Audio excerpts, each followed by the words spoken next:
እሺ ያመለከውስ ምን ታደርገዋለህ? አብሮ ነው አምልኮ። እነሱ እኮ ሲያመልኮ የነበሩ ሰዎች ናቸው እንደገና የጨፈሩት። ይህንማ መቃወም አለብህ ደሜ። ከመሆና ኖ አምለ አሁን ለምሳሌ አብረው ሲያመልኮ የነበሩት ወደ ጭፈራው ተቀየሩ። ይህ ልክ አይደለም። ይህንማ አትደግፍ። አልደግፍም እኮ እኔ ከአንተ ጎን ነኝ። ሪኩዌስት ላኩልኝ መምህር ልኬሎታለሁ። ሪኩዌስት ላኩልኝ ልኬሎት ነበረ። ሪኩዌስት ላኩልኝ። አልደግፍም። ጭፈራ ጎንደር መኖር የለበትም። እኔም እቀበላለሁ። የጌታ ቀን አትጨፍሩበት። ጭፈራ ትክክል አይደለም አይደለም። መዝሙር መዘመር ማመስገን እንደ አላፋት ዝማሬ የገና ጊዜ እንደነበረው ድምቀት እንደዛ አስደስታችሁን መልሳችሁ ደግሞ ወደ ጭፈራው መዝቀጡ ጥቅም አለው ብዬ አለ። በረከት አዝመራው የሚለው ነው። ፕራይቬት አካውንት ነው። ለዛ እኮ ነው። ሪኩዌስት ላኩልኝ። በቃ መጎተት አይቻልም። ሪኩዌስት ላኩልን። ኦርቶዶክሳውያን የእውነት እዛ ቦታ ላይ በተደረገው ነገር እጅግ ያሳዝናል። ይስተካከላል። ወደፊት አስተካክሉ። ከዚህ በኋላ ምናልባት ይህን ያደርጋሉ ብዬ አላስብም። ቤተክርስቲያኗም መግለጫ መስጠት አለባት። ተግባባን? መግለጫ መስጠት አለባት። ታቦት ከገባ በኋላ ወደ ጭፈራ አይኬድም። እንዲህ በጌታ በኢየሱስ ስም ምን አይነት ድፍረት ነው ይሄ? በፍጹም እሺ መምህር በረከትን አንዴ ሳቡልኝ፣ ወይ ደግሞ መምህር በረከት ቴንኪው መሳይ። እንደዛ ማድረግ በሚቀጥለው ዓመት አደራ። በሚቀጥለው ጨርሶ ዘፈን የሚባል እንዳታመጡ ጨርሳችሁ። መሳይ ክበርልኝ። በፍጹም ኦርቶዶክስ ዘፈን መገለጫዋ መሆን የለበትም። 4 ነጥብ። እሺ መምህር በረከት ላኩላቸው። ይሄን ቃል አንብብልህ። ይሄን ቃል አንብብልህ። አሁን የምንነጋገረውን ሁሉ የሚያንጽ ቃል ነው። እውነት እንደሆነ ማለት ነው። ስማኝ፣ እንደዚህ ነው የሚለው ኃጢአትን የሚሰራ ሁሉ እርሱ በደልን ደግሞ ያደርጋል። ምን ላይ ነው? አንብብልና እንዴ ምዕራፉን ምኑን ሳጠቅስ ዝም ብለህ ትገባለህ። አንደኛ ዮሐንስ ምዕራፍ 3 ላይ አልኩ እኮ። አንደኛ ዮሐንስ ምዕራፍ 3 ቁጥር 4 የሰማይ መሰለኝ። አሁን መጡ መሰለኝ መምህር በረከት ቴንኪው። አንደኛ ዮሐንስ ምዕራፍ 3 ቁጥር 4 ላይ እንደዚህ ይላል፣ ኃጢአትን የሚሰራ ሁሉ እርሱ በደልን ደግሞ ያደርጋል። ኃጢአት በደል ናትና እርሱም ኃጢአትን ያስወግድ ዘንድ እንደተገለጠ ታውቃላችሁ። በእርሱም ኃጢአት የለም። በእርሱም የሚኖር ሁሉ ምን አይልም? አይበድልም። የሚበድል ሰው አያውቀውምና ልጆች ሆይ ማንም አያስታችሁ። እርሱ ጻድቅ እንደሆነ ጽድቅን የሚያደርግ ሁሉ ጻድቅ ነው። ኃጢአትን የሚሰራት ከሰይጣን ወገን ነው፣ ጥንቱ ሰይጣን በድሏልና። ስለዚህ የሰይጣንን ስራ ይሽር ዘንድ የእግዚአብሔር ልጅ ተገለጠ። ከእግዚአብሔር የሚወለዱ ሁሉ ኃጢአትን አይሰሩም፣ ዘሩ በእርሱ ይኖራልና ኃጢአትን ሊሰራ አይችልም፣ ከእግዚአብሔር ተወልደዋልና። በዚህም የእግዚአብሔር ልጆች የሰይጣን ልጆች ይታወቃሉና። ጽድቅንም የሚያሰራ ሁሉ ከእግዚአብሔር የተወለደ አይደለም፣ ወንድሙን የማይወድ እንዲሁ ነው። አየህ ቤተ ክርስቲያን በኃጢአት ዙሪያ ላይ ምን ያክል አቋም እንዳላት። አንዳንዶች ግን ቤተክርስቲያን ከኃጢአት ጋር ትተባበራለች ይላሉ። ውሸት። አሁን መምህር በረከት መጥተዋል። አንተ የምትፈልገውን ጥያቄ ጀስት ሪማይንድ እንዲያደርጉልህ መጠየቅ ስላለ እኔ የሚዩት አድርጌያለሁ። ሰላም፣ እንዴት አላችሁ? ደሜ ዮኒ፣ ሌላ አካውንት ነበረ ቅድም ለመሳብ እያስቸገረኝ ነበረ። ሁለተኛ አካውንት ስለነበረኝ በዛ መጥቼ ነው።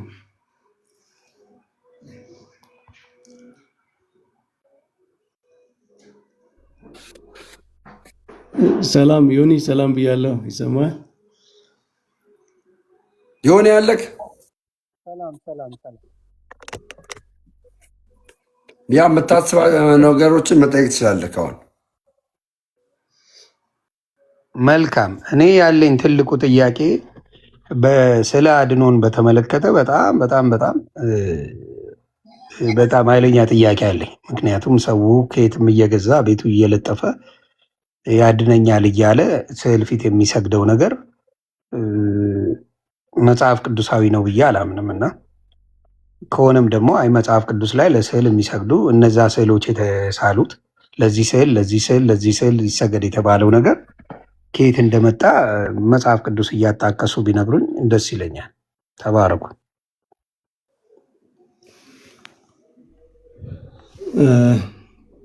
እሺ ዮኒ፣ በመጀመሪያ ቅድም ስታነሱት የነበረው ነገር ይሄ ጎንደር ላይ ያለው ዘፈን ምናምን ይሄንን ሀሳብ መስጠት እፈልጋለሁ። እኔ ትክክል አይደለም። በቃ በክርስቶስ በዓል መዘመር እግዚአብሔርን ማመስገን እንጂ ሰማይ እስከሚቀደድ ድረስ አስረሽ ሚጪው ምናምን ዘፈን ምናምን በምንም ታምር ይሄ ጀስቲፋይ የሚደረግ አይደለም። ብዙ መምህራንም እየተቹት ነው፣ እኛም የምንተቸው ነው። በቤተ ክርስቲያን ያው የቅዱስ ያሬድን ዜማ የቤተ ክርስቲያንን መዝሙራት ምናምን የማያውቁ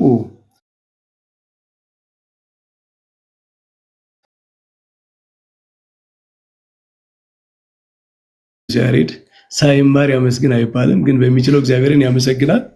ከዚያ ውጭ ግን ዝም ብሎ የዘፋኝ ዘፈን እያመጡ ምናምን ይሄ ምንድነው ሰማያዊ የሆነ ነገር ምድራዊ በሆነ ነገር መቀላቀል ትክክል አይደለም። እኔም የምስማማበት አይደለም፣ ሌሎች መምህራንም የሚስማሙበት አይደለም። ይሄን ጀስቲፋይ የሚያደርግ የለምና እዚያ ያሉ መምህራን አሉ። ይሄንን ነገር በደንብ እንትን ማለት አለባቸው። በእውነቱ ቢያንስ ማስቆም ባይችሉ ማውገዝ ግን አለባቸው። ትክክል አይደለም፣ እግዚአብሔርን አመስግኑ ማለት አለባቸው። እንደዛ ነው እኔ የማምነው ማለት ነው በዚህ ጉዳይና ብዙ ሰዎች እየተቹ ነው። ባይዘው ሰሞኑን አይታችሁ ከሆነ ትክክል አይደለም እያሉ እየተቹ ነው። ሁለተኛ ስለ ስዕላት የሆነ ያነሳው ጥያቄ ስዕል በአጠቃላይ መጽሐፍ ቅዱሳዊ አይደለም ወይ ካል እግዚአብሔር ከሁለት ከፍሎ ለይቷል። በኦሪት ዘጸአት ላይ የኪሩብ ስዕል ስለ ኪሩብ የተጻፈ አለ። ያው ደጋግሞ የሚባል ነገር ነው። አሁንም ቢሆን ብንደግሞ አይከፋም። ይቅርታ መጽሐፉን እያወጣው ስለሆነ ነው። ሁለት ኪሩብ ኦሪት ዘጸአት ምዕራፍ 25 ቁጥር 18 ጀምሮ ሁለት ኪሩብ ከተቀጠቀጠ ወርቅ ስራ በስርየት መክደኛው ላይ በሁለት ወገን ታደርጋቸዋለህ ይላል። ከስርየት መክደኛው ጋር አንዱን ኪሩብ በአንድ ወገን ሁለተኛውን ኪሩብ በሌላ ወገን አድርገህ በአንድ ላይ ትሰራለህ ይላል። ስለዚህ እግዚአብሔር ከኪሩብ የኪሩብ ስዕል በታቦቱ ላይ በጣም ሳክሪድ የሆነው እንግዲህ ከብሉይ ኪዳን ቴምፕል ከብሉይ ኪዳን የሥርዓት አምልኮ በአጠቃላይ ይሄ የመገናኛዋ ድንኳን ተበርናክል የሚባለው በእንግሊዝኛ ማለት ነው። ከዛ ውስጥ በጣም ሰክሪድ የሆነው በጣም ሰዎች ራሱ የማይገቡበት ከሊቀ ካህናት ውጭ ማንም የማይገባበት ቅድስተ ቅዱሳን አለ። እዛ ላይ ታቦቱ አለ። በዓመት አንድ ጊዜ ሊቀ ካህናት የሚገባበት ነው። እዛ ላይ የኪሩቤል ስዕል ኪሩቤል ወደ ተለያየ አቅጣጫ ሆነው ተስለዋል ወይም ተቀርጸዋል ማለት ነው። በሌላ ቦታ ላይ ደግሞ ግን ከፍ ብለን ስናየው ከተቀረጸ ምስል የማንኛውንም ቢሆን አታድርግ ይላል። ደግሞ አሁን እንዴት ነው ይሄን የምናስታርቀው? በሰማይ ያሉ በፍጥረታት ሁሉ የተቀረጸ ምስል ለራስህ አታድርግ፣ አትስገድላቸው ይላል። እዚህ ላይ ደግሞ እግዚአብሔር የኪሩቤልን ምስል ቅረጽ ይላል። ስለዚህ ስዕል የተከለከለበት በብሉይ ኪዳን ስዕል የተከለከለበት አስፔክት አለው ማለት ነው። እሱ ምንድነው? ስዕል ወይም የሆነ ቅርጽ ቀርጸህ እሱን አምላክ ብለህ ካመለክ ነው። ይሄ ተከልክሏል። በቃ በብሉይ ኪዳንም በአዲስ ኪዳንም ስዕሉን እንደ ጣዖት አቁሞ አንድ ሰው የፈጠረኝ ይሄ ነው ብሎ ቢሰግድ ይሄ ስህተት ነው። የኪሩቤልን ምስል ግን ቅረጽ የተባለው ለምንድን ነው? ፕሮፐር በሆነ መንገድ አግባባዊ በሆነ መንገድ አይናችን ራሱ በስርዓተ አምልኮ ማየት የሚፈልገው ነገር አለ። የመላእክት ፕሬዘንስ አለ አይደል? በብሉይ ኪዳን ውስጥ መላእክት ያገለግሉ ነበረ። በብሉይ ኪዳን የመላእክት አገልግሎት ነበረ። ስለዚህ እግዚአብሔር ያንን ሪፕሬዘንት ማድረግ ፈልጓል በዛ በቅድስተ ቅዱሳን ውስጥ ማለት ነው። ማለት ዝም ብሎ አይዲያሊ በአብስትራክት በሆነ መንገድ ብቻ በቃ መላእክት እንደሚያገለግሏችሁ ብቻ አስቡ ብቻ ሳይሆን ለጆሮአችን ብቻ ሳይሆን ለዓይናችንም የሆነ ነገር እግዚአብሔር አስቀምጧል። እንደውም በጣም ሴክሬት በሆነው ቅድም እንዳልኩት በጣም የከበረው ቦታ ላይ መላእክት ሪፕሬዘንት እንዲደረጉ እግዚአብሔር ፈቅዷል። ስለዚህ ምንድነው የፍጥረታትን ምስል ቀርጾ ማምለክ መስገድ ይሄን የፈጠረኝ ማለት አይቻልም። ሪፕሬዘንት ማድረግ ግን ይቻላል። ሪፕሬዘንት ስታደርግ ምንድነው ልዩነቱ? ሁልጊዜ አሁን እነዚያ ሁለቱን ኪሩብ በብሉይ ኪዳን በታቦቱ ላይ የተቀረጹትን ሁለቱን ኪሩብ አንድ ሰው ሲያይ ኦልሬዲ የሚያያቸው ከብሉይ ኪዳን ሪቬሌሽን አንጻር ነው። በብረት ተቀርጸው በወርቅ ተቀርጸው ስላያቸው መላእክት ከወርቅ የተሰሩ ናቸው ብሎ አያስብም። ዩሲ ኦልሬዲ ሪቬሌሽን አለ፣ ስለ መላእክት የተነገረው ነገር አለ እና አይኑን እንዲያግዘው ያ ተደረገለት እንጂ ከፍ ብሎ እንዲያስብ ኦልሬዲ ተሰጥቶታል ማለት ነው። መላእክት ሰማያውያን የሆኑ ረቂቃን የሆኑ ፍጥረታት እንደሆኑ ከፍ ያሉ ፍጥረታት እንደሆኑ በአይን የማይታዩ እግዚአብሔር ሲፈቅድ ብቻ የሚገለጡ እንደሆኑ ኦልሬዲ ስለተነገረው በዚያ ኮንቴክስት ሆኖ ካያቸው አይሳሳትም። ነገር ግን ከዚህ ከሬቬሌሽኑ ውጭ በመጽሐፍት ከተነገረው ውጭ ነው እየቀረጸ ቢል ያ ማቴሪያል የሆነው ነገር እንደፈጠረው ሊያስብ ይችላል። ያ ተከልክሏል። ስለዚህ ስዕላት ሙሉ በሙሉ በቃ በስርዓት አምልኮ የማያስፈልጉ ነገሮች ቢሆኑ ኖሮ እግዚአብሔር ይህንንም በር መክፈት የለበትም ነበር። የኪሩቤል ምስል በታቦቱ ላይ ከቶ መፍቀድ የለበትም ነበር ማለት ነው። ስለዚህ የተከለከለው በሆነ አስፔክት ነው። እሱ ምንድነው? በቃ ከዚያ ያለፈ ኢማጂኔሽን የሌለው ሰማያዊ ወደሆነው ነገር የማያልፍ በዚያው በምስሉ ላይ ብቻ የሚቀር አይነት እሳቤ ካለው እሱ ጣዖት አምልኮ ነው። ስዕላት ግን ሰፖርት ነው የሚያደርጉ፣ እርዳታ ነው። ምንድነው? የሰው ልጅ ማቴሪያልም የሆነ ነው ማለት ስፒሪቹዋል ብቻ አይደለም። ሰው በተፈጥሮ የሚያየው ላይኑ ማፒል የሚያደርግ ነገር ይፈልጋል። ለጆሮው፣ ለሚሰማው፣ ለሚያስበው ላይምሮ ብቻ ሳይሆን ለስሜት ሕዋሳቱ ሁሉ በብሉይ ኪዳን ሁሉም ነገር ነው የተሰጠው። አምስቱ ለስሜት ሕዋሳቶች ሁሉ ኢንቮልቭ እንዲያደርጉ ማለት ነው። ስለዚህ ለዚያ ስለሚያስፈልገን እንደ አጋዥ እንጠቀምባቸዋለን። ግን በስትሪክት በሆነ መንገድ ከሪቬሌሽን አንጻር ከተገለጠው ነገር አንጻር እየተረጎምን ነው። በስዕላቱ ላይ አንቆምም ማለት ነው። ከዚያ የሚያልፈውን ነገር እያሰብን እንደ ብሉይ ኪዳኑ መጠቀም እንችላለን። እሱ አልተከለከለም። ምክንያቱም በብሉይ ኪዳን እግዚአብሔር እንዲሁም ጣዖት አምልኮ በጣም ትሬት የነበረበት ዘመን፣ ሰዎች ለጣዖት አምልኮ በጣም የተጋለጡበት ዘመን ማለት የብሉይ ኪዳን ዘመን ነበር። በዚያ በተወሰነ አስፔክት እግዚአብሔር ከፈቀደ ያ በጣም በተወገደበት የመንፈስ አገልግሎት ባለበት የሰው ልጆች በመንፈስ ቅዱስ ኢንላይትድ በሆኑበት ዘመንማ የጣዖት አምልኮ ትሬት በጣም ዝቅ ያለ ነው ማለት ነው። ስለዚህ በዛ መንገድ መጠቀም እንችላለን ነው። ጥንታዊቷ ቤተክርስቲያንም ለዛ ነው ከካታኮምብ ጀምሮ አይተህ ከሆነ ኢቭን የአይሁድ ጥንታውያን እንትኖች አሉ፣ ምንድነው ሲናጎጎች ማለት ነው፣ ስዕላት ምናምን ነበሯቸው። ጥንታውያን ክርስቲያኖችም በካታኮምብ ላይ ስዕላት ነበሯቸው። አሁን ቀጥሎ ቬኔሬሽን እንዴት ነው ነው ሁለተኛው ጥያቄ። ቬኔሬት ማድረግ ባይዘው ወይ ቬኔሬት አለማድረግ አይቻልም። ስዕልን ተጠቅሞ ቬኔሬት አላደረግም የሚል ሰው ካለ ውሸት ነው። ለምን መሰለ? አሁን ዮኒን አንድ በኋላ ትመልስልኛለህ፣ ግን ጥያቄውን ያዘው። የጌታችን የኢየሱስ ክርስቶስን ስዕል አንተ አይተህ ስዕሉን ስታየው ነፍስህ ሙቭ ያደርጋል አይደል? ሙቭ ታደርጋለህ፣ ለአምልኮ ትነሳሳለህ። የክርስቶስ መከራ በጣም ለስሜት ሕዋሳት ራሱ ቅርብ ነው ይታያል። ከዛ ኦልሬዲ የስሜት ሙቭመንት ራሱ ቬኔሬሽን ነው። ባይዘዌ ቬኔሬሽን ከፊዚካል ብቻ አይደለም። ቬኔሬሽን ስሜትህ ሙቭ ሲያደርግ ለአምልኮ ስትነሳሳ ስዕሉን አይተህ ቬኔሬሽን ጀመረ ማለት ነው። ስፒሪቹዋል ሌቭል ላይ ጀመረ ማለት ነው።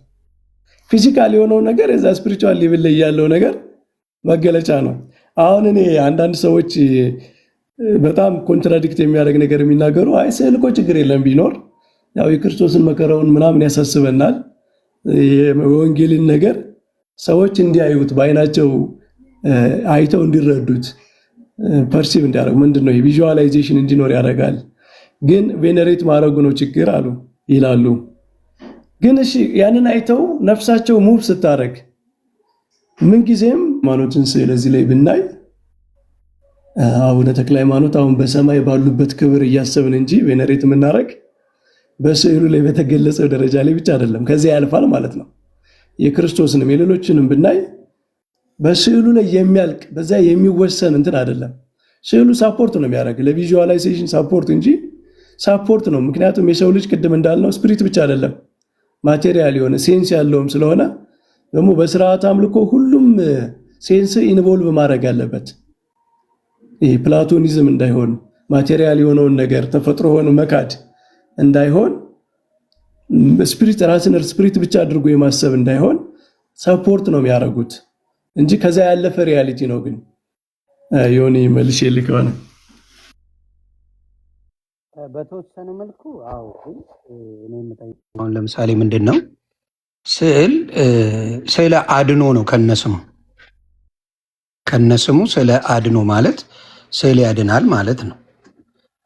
እርስዎ እያሉኝ ያለው ምንድነው ስዕሉ እንደ እንትን ሞቲቬት እንዲያደርገን ሌላ ነገር እያሰብን የምናደርገው ነገር ነው ብለው እየነገሩኝ ነው። ወይ ደግሞ ስዕለ አድኖ ማለት ስዕሉ ያድናል ተብሎ ቴክኒካሊ ይቅርታ ለቃሉ ወደ ጣዖትነት ወደ ማምለክነት የሚሄድ ነው። ያድነኛል ካልኩኝ በስዕል ያድነኛል ካልኩኝ የሚሉም ሰዎች ስላሉ ያ ነገር ሽፍት አድርጓል። ከማስተማሪያነት ከምንነት አልፎ አሁን ክሩቤልን ሲል ክሩቤልን ቃል በቃል ተናግሮ ነው። መጽሐፍ ቅዱስ ላይ ቃል በቃል ስለ ክሩቤል እንዴት እንደሚቀረጽ እንደተባለ ለምንም እንደሆነ ምናምን መጽሐፍ ቅዱስ ይናገራል። ስለ ሌሎቹ የተሳሉበት ሪዝንና የሚሰገድላቸው ሽቶ የሚነፋላቸው ብዙ ነገር የሚደረግላቸው አሁን አናመልክም ለሚባለው ለምሳሌ የክርስቶስ ስዕል ተብሎ የእግዚአብሔር ስዕል ጭምር አለ። የእግዚአብሔር ስዕል ጭምር ይሰገድለታል፣ ይመለካል። ስለዚህ የእግዚአብሔር ስዕል ነው ብሎ አንዱ ለሚያምሰው ሲሰግድ የአምልኮ ስግደት ነው፣ ሌላ ስግደት የለውም። ሌሎቹ ደግሞ የክብር ስግደት ተብሎ ለሚሰገድላቸውም አንዳንዶቹ ሳይሆን በብዛት የመረዳት ላይ አድኖ ተብሎ ነው ሙሉ የክርስቶስም ሆነ የእግዚአብሔርም ስዕል ሆነ የሌሎችም ቅዱሳን ስዕል ሆነ ስዕለ አድኖ ተብለው ነው ከነስሙ የተሰጣቸውና ያ ነገር እንዴት ሊያድን ይችላል? ያድናል እያሉ ክሩቤል ብቻ ነው እዛ ላይ ቀርጸ አድርግ የተባለው። ስለዚህ ሌሎቹ ስዕለ አድኖ የተባለበትን ሪዝንም ጭምር ማወቅ አስፈላጊ ነው። ምክንያቱም የተለመደ ነው። ስዕለ አድኖ ጥንቱ ብዙዎቹ ይሉታል ወይ ደግሞ ቤተክርስቲያን አይደለም ካለች ማውገዝና መናገር አለባት። ሌላው እንዳልኩት እኔ አሁን ለምሳሌ የቤተሰቦችን ስዕል አንድም ፎቶ ወይም ፒክቸር ስዕል ማለት ፒክቸር ነው። ፒክቸርን አንድ ቀንም ሽቶ ነፍቼበት አላውቅም። አሩን ነው ሌሎቻችሁ ካረጋችሁ አላውቅም። የእናቴን የልጆቼን የባለቤቴን የምናምን ስዕሎች ሽቶ እየነፋው የማስቀምጥበት ምንም ጉዳይም የለኝም እና ከሌላ ነገር ጋር ካልተያያዘ ማስተማሪያ ብቻ ከሆነና ሌሎቹን ለማሰብ ከሆነ በዛ ሌቨል የተሄደበት ምክንያት ከየትኛው መጽሐፍ ቅዱስ ያለ አስተምሮ እንደሆነ አብረው ቢነግሩኝ። ያ የክሩቤልን ያው መጽሐፍ ቅዱሳዊ ስለሆነ መጽሐፍ ቅዱስ ላይ ስላለ፣ ሌሎቹ በምን ጉዳይ ያ ሊሆን ቻለ? ኢቭን የእግዚአብሔር ስዕል ጭምር አለ። የእግዚአብሔር ብለው ስዕሎች አሉ ብናወጣ እና ከየት የመጣ ነው? እሱ ደግሞ አልታየም። በመንፈስ ነው የሚመለከው። እግዚአብሔር በመንፈስ እንደምናመልከው በመንፈስ እንደሚሰገድለት መጽሐፍ ቅዱስ ይናገራል። እና ከየት መጥቶ እንደሆነ አብረው ቢያብራሩልኝ።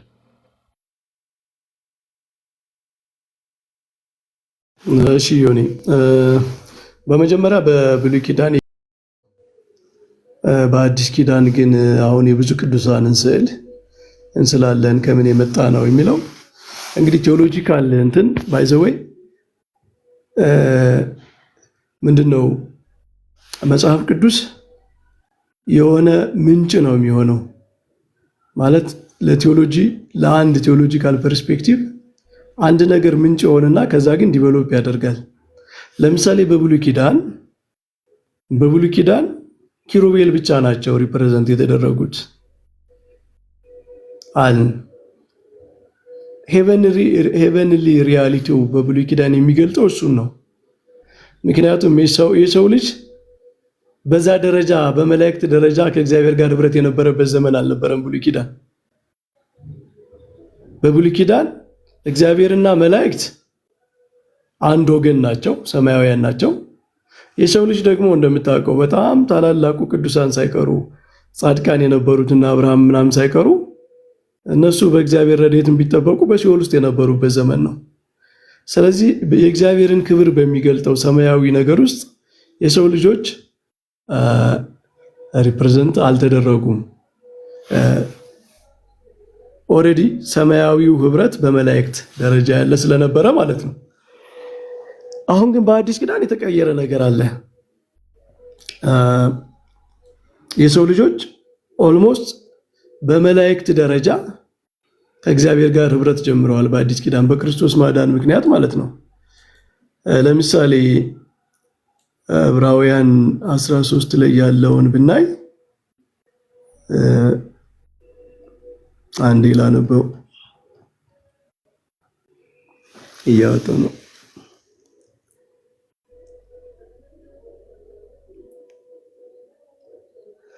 ዕብራውያን ምዕራፍ 12 ቁጥር 22 ላይ አሁን የጽዮንን ተራራ ነው የሚያስበው። የጽዮንን ተራራ ነው የሚያስበው። ለእስራኤል የተሰጠውን የሙሴ ሕግ በሚያስፈራ ሁኔታ ተሰጣቸው ምናምን ይልና እንግዲህ በዛ ውስጥ የመላእክት እንትን ነበር፣ አገልግሎት ነበረ።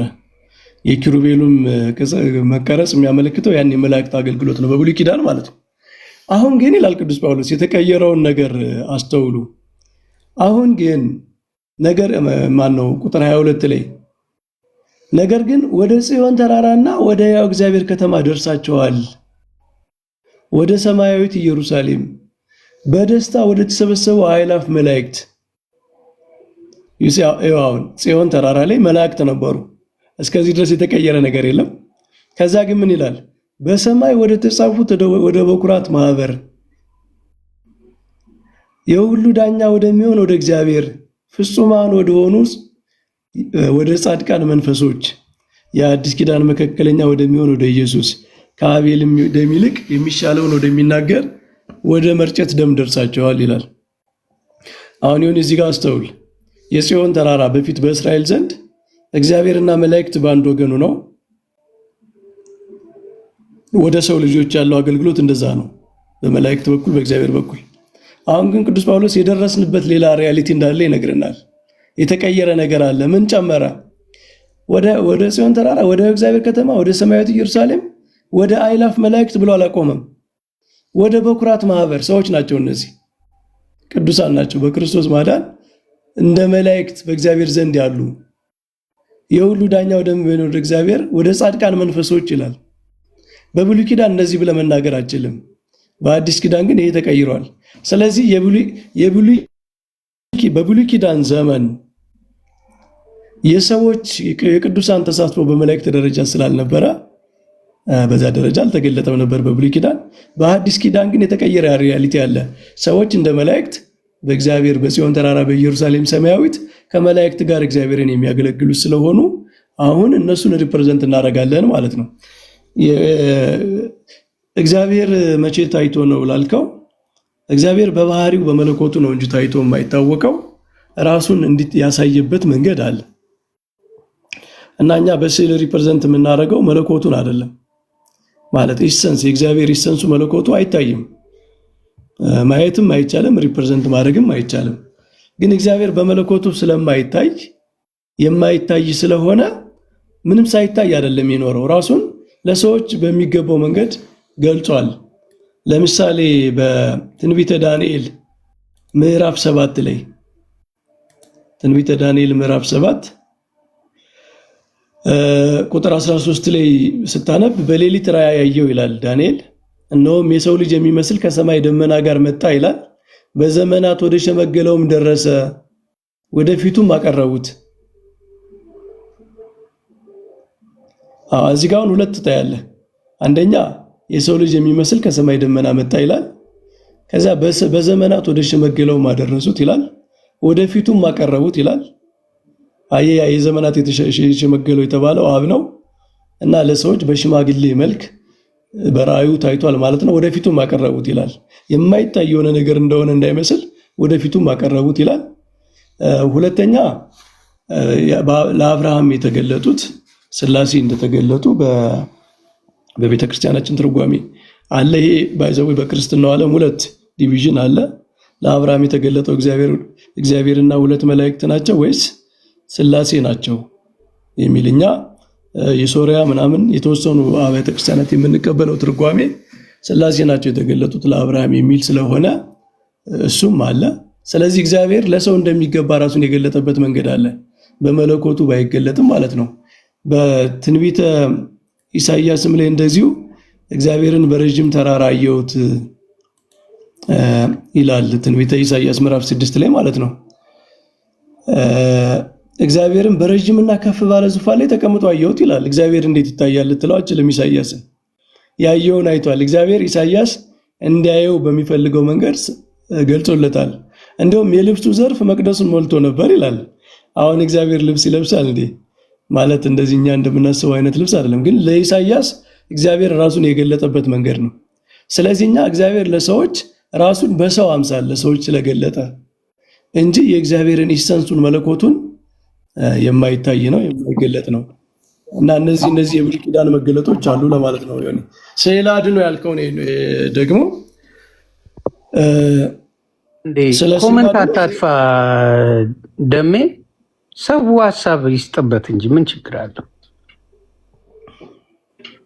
ቴንሽን ስለማውቀው ሶሻል ሚዲያን ሰው የሆነ ነገር ካልተነፈሰ ጥሎ ነው የሚሄደው። ባህሪያችን ነው የሰው ልጅ ባህሪ። ልክ ነው። ባህሪያችንንማ አትውሰድብን። ሀሳብ ይስጡ፣ ይነጋገሩ፣ ምን ይበሉ፣ ምንም ችግር የለውም። ትንቢተ ኢሳይያስ ስንት ላይ ነው እሱ? ምዕራፍ 6 ላይ ምዕራፍ 6 ላይ በደንብ አድርጌ ላንበው። ምዕራፍ 6 ቁጥር ስንት ላይ? ትንቢተ ኢሳይያስ ምዕራፍ 6 ቁጥር 1። ኦኬ፣ በጣም ሌሎቻችሁ እንድታውቁት ምዕራፍ 6 ቁጥር 1 ምን ይላል? ንጉሥ ዖዝያን በሞተበት ዓመት እግዚአብሔር በረጅምና ከፍ ባለ ዙፋን ላይ ተቀምጦ አየሁት። የልብሱንም ዘርፍ መቅደሱን ሞልቶት ነበር። ሱራፌልም ከእርሱ ጋር ቆመው ነበር። ለእያንዳንዱ 6 ክንፍ ነበረው። በሁለት ክንፍ ፊቱን ይሸፍን ነበር፣ በሁለት ክንፍ እግሮቹን ይሸፍን ነበር፣ በሁለት ክንፍ ይበር ነበር። አንዱም ለአንዱ ቅዱስ ቅዱስ ቅዱስ የሰራዊት ጌታ እግዚአብሔር በምድር ሁሉ ከክብሩ ሞልታለች እያለ ይጮህ ነበር ይላል። ስለዚህ አሁን እዚህ ጋር መልኩ አልታየም፣ ምኑ አልታየም። እንደው ምን የሚለው ነው? የልብሱም ዘርፍ መቅደሱን ሞልቶት ነበር የሚለው ነገር ሊኖር ይችላል። ከዛ ውጭ ግን እግዚአብሔር የታየ ፒክቸር የለውም። በኦርቶዶክስ ቤተክርስቲያን ግን የእግዚአብሔር ፒክቸር ቁልጭ ብሎ አለ። ኢሳይያስ ግን እግዚአብሔርን አየሁት ነው የሚለው። አሁን እግዚአብሔር በኢሰንሱ አሁን ዮኒ እኔ ለማሳየት የፈለጉት እግዚአብሔር በኢሰንሱ አይታይም ማለት በባህሪው እግዚአብሔርን ማንም ፍጥረት ሊያየው አይችልም። ትክክል። ለኢሳይያስ ግን እግዚአብሔር እንደሚገባው ኢሳይያስ እንደሚችለው አሳይቶታል።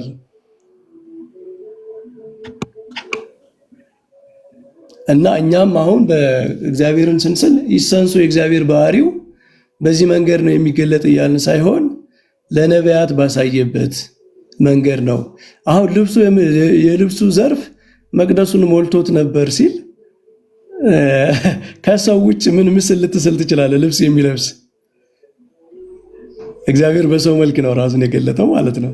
ለአብርሃም ራሱ ሲገልጥ የአብርሃም ታሪክ ስንት ነው? ኦሪት ዘፍጥረት ምዕራፍ ስንት ላይ ነው? 17 ምዕራፍ። ኦኬ ለአብርሃም 3 ሰዎች ታዩት ነው የሚለው ዮኒ።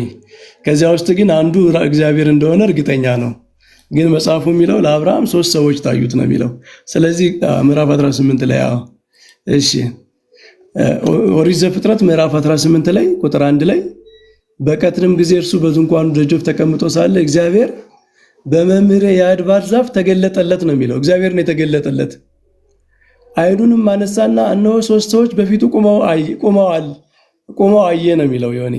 አሁን ሁለቱ መላእክት ቁጥር 19 ላይ ሁለቱ መላእክት ብሎ ስለሚጀምር እነዚህ ሁለቱ መላእክት ናቸው እግዚአብሔር አይደሉም የሚል ክርክር የሚያነሱ አሉ። አንዱ ግን እግዚአብሔር እንደሆነ እርግጠኛ ነው። እና 3 ሰዎች ነው የሚል ግን ለአብርሃም የተገለጠለት በሰው አምሳል ነው። ስለዚህ እግዚአብሔር ራሱን ለፍጥረት ራሱን ምንድነው ኮንዲሴንት አድርጎ ማለት ነው ማለት በሚገባው በባህሪው ልክ ሳይሆን ሰዎች እንዲያዩት ፈቅዶ ራሱን ከገለጠ እውነት ለመናገር ከሰው የከበረ ምን ፍጥረት አለ ራሱን ሊገልጥበት የሚችለው? ማለት ከሰው ውጭ በሌላ መንገድ ቢገልጥ ሰው ነው በእግዚአብሔር አርአያና ምሳሌ የተፈጠረ። ነገራችን ላይ በጣም የከበረ ፍጥረት ሰው ነው። ራሱን ከሰው የተሻለ በምን መንገድ ይገልጣል? በመላእክት እንዳንል መላእክት አይታዩም፣ ረቂቅ ናቸው። ስለዚህ እግዚአብሔር እንዲታዩ ነው ራሱን መግለጽ ካስፈለገው በሰው አምሳል ራሱን ከመግለጥ የተሻለ የለም። በብሉይ ኪዳንም እግዚአብሔር ለሰዎች ታይቷል፣ ራሱን ገልጧል። የማይታየው አምላክ እንዲታይ ራሱን ፈቅዶ በሚችሉት መንገድ ራሱን አሳይቷቸዋል።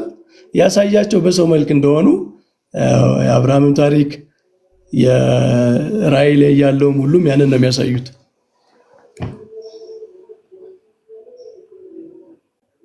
አይ ጥሩ፣ ይሄ ጥሩ ዴፊኒሽን ነው እንደማየው እንደሚናገረው እዚህ ጋር በተለይ ኦሪት ዘፍጥረት ላይ እግዚአብሔርን በባህሪው አይደለም እንደዛ ሪፕሬዘንት የምናደርገው ማለት እንደዚህ በሰው ጠባብ ደረት ጠባብ ቁመት ምንድነው አጭር ቁመት ጠባብ ደረት ያለው የሰው ልጅ አይነት ስቴቸር ቅርጽ ምናምን በዛ መንገድ እግዚአብሔር ታየ ማለት ያው ቴዎሎጂካሊ ማሰብ አለበት። እግዚአብሔር ግን እንዲያ ነው ማለት አይደለም። ከዚያ ያለፈ ነገር መሆኑን ደግሞ እናስባለን ማለት ነው። ትንቢተ ዳንኤል 79ም ቆንጆ ልናገሩ ነበር። ትንቢተ ዳንኤል 79 ራሱ ይህንን ሪፕሬዘንት የሚያደርግበትንም ሀሳብ ይናገራል። ትንቢተ ዳንኤል ዙፋኖቹ እስኪዘረጉ ድረስ አየው፣ በዘመናትም የሸመገለውም ተቀመጠ፣ ልብሱም እንደ በረዶ ነጭ፣ የራሱን ፀጉር እንደ ጥሩ ጥጥ ነበር ይላል። ያው ራስ ፀጉር ምናምን ካልክ ሰው ነው፣ የሰው ምስል ነው ማለት ነው። አዎ እንዴ ራስ ፀጉር እያለ ሌላማ ልል አልችልም። እና ምንድነው ኢቭን የእኛ ስዕላት ከዚህ ኢንስፓየርድ እንደሆኑ የምታውቀው ዮኒ ምንድነው የስላሴ ስዕል አይተህ ከሆነ ልብሳቸው መቅደሱን ሞልቶ ነው የሚሳለው። ያንን ከዚህ ከብሉይ ኪዳን ኢንስፓይሬሽን እንዳለው ለማሳየት ነው። ይሄ ስዕል አድኖ ምናምን የሚባለው ግን እሱን እስቲ በተለምዶ ምን መሰለህ ዮኒ፣ በተለምዶ አይደለም፣ ያው ሪያሊቲ ነው። ስዕላት የሆነ ተአምራት ይፈጽማሉ ማለት በስዕላት በኩል የሚሰሩ በክርስትና ታሪክ የሚሰሩ ነገሮች አሉ እና ይሄ ደግሞ መጽሐፍ ቅዱሳዊ ነው። ለምን መሰለህ? ለምሳሌ የቅዱስ ጳውሎስ ልብሱን ሰዎች ነክተው ድነዋል አይደል? የሐዋርያትን ልብስ ነክተው ድነዋል። ልብሱ ምንድነው? የሚያድን ነገር የለውም። ልብሱ በተፈጥሮ የሚያድን ነገር የለውም። የሚያድን ነገር ልብሱ ያገኘው ከቅዱስ ጳውሎስና ከሐዋርያቱ ነው። ከነሱ ጋር ኮንታክት ስላለው ማለት ነው። እና ስዕላቱ በተፈጥሯቸው በባህሪያቸው ማቴሪያሉ ያድናል ምናምን ሳይሆን የሆነ ቅዱስ ሪፕሬዘንት ስለተደረገበት ከዚያ የተነሳ የሆነ ግሬስ ኮሚኒኬት ያደርጋል። ሰዎች በስጋም በነፍስም ግሬስ እንዲያገኙ ምክንያት ይሆናል ለማለት ነው። እንግዲህ ቅዱስ ጳውሎስ አንድ ሰው አሁን በመጽሐፍ ቅዱስ አርጊውመንት የቅዱስ ጳውሎስ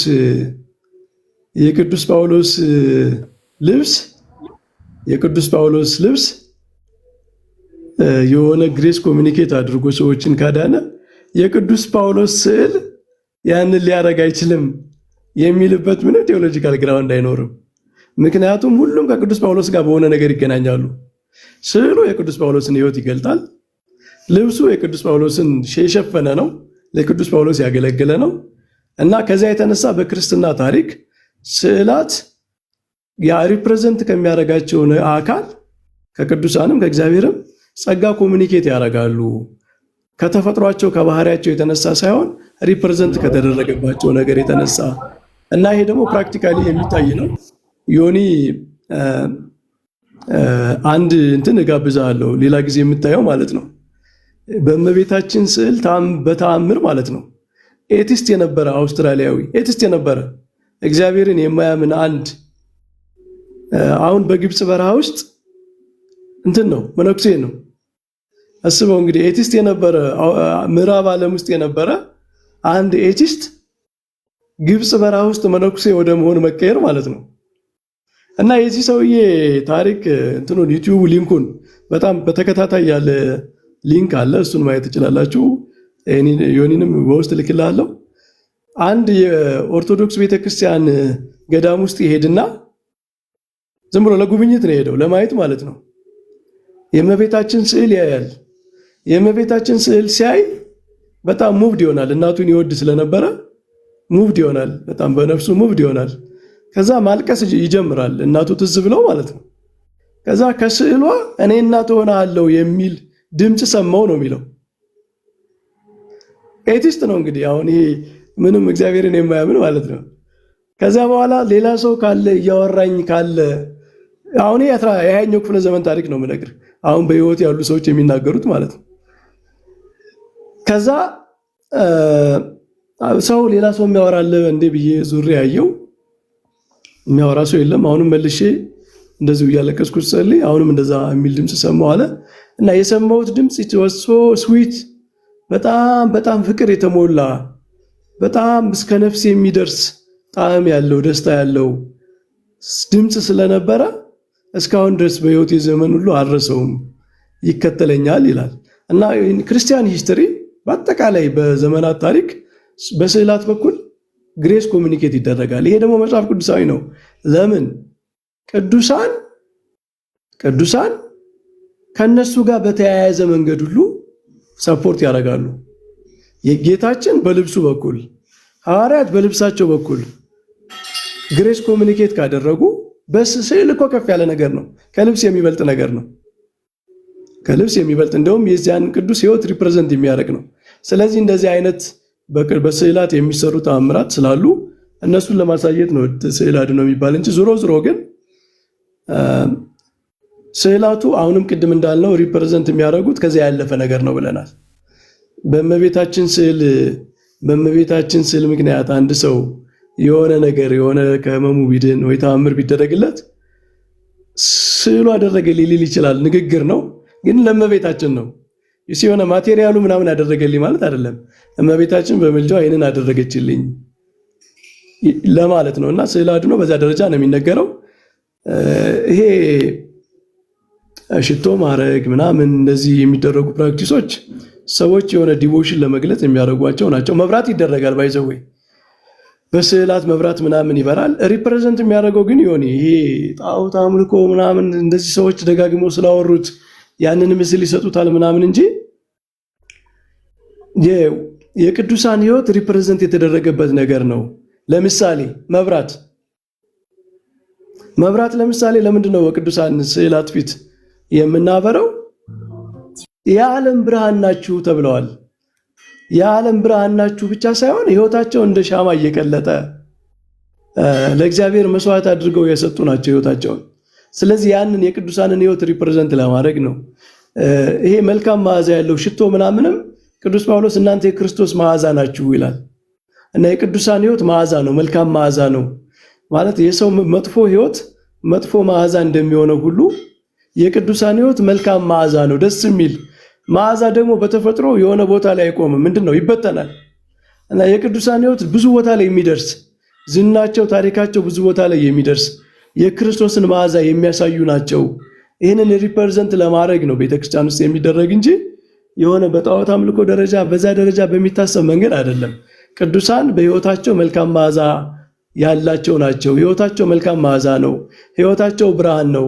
የክርስቶስን ብርሃን አሳይተዋል፣ የክርስቶስን መልካም መዓዛ አሳይተዋል በሚል ነው። ከዚህ ውጭ ዮኒ ግን ከዚህ ውጭ በሆነ መንገድ በተሳሳተ መንገድ አንድ ሰው ቢያደርገው ስህተት ነው። እኛውን የምንናገረው ትክክለኛውን ነገር ነው። እንዴት ነው መታሰብ ያለበት የሚለውን ነው የምንናገረው እንጂ ሰዎች ከጣዖት የለመዱትን ነገር አምጥተው እዚህ ቢያደርጉ ወይ በተሳሳተ መንገድ በፒውር በሆነ ክርስቲያን ቲቺንግ ባልተመሰረተ መንገድ ቢያደርጉት አሁን ለነሱ ጥብቅና አንቆምም። እኛ የምንቆመው ለትክክለኛው የቤተ ክርስቲያን አስተምሮ ነው እንጂ ለተሳሳተው ነገር ዲስቶርት ለሚያደርጉት ነገር ለሚያበላሹት ነገር ጥብቅና አንቆምም። ቀደም ጎንደር ላይ ሲደረግ የነበረውን ነገር እንዳወገዝ ነው በተሳሳተ መንገድ እንደዛ ፕራክቲስ የሚያደርጉ ሰዎች ካሉም እሱንም አብረን እናወግዛለን።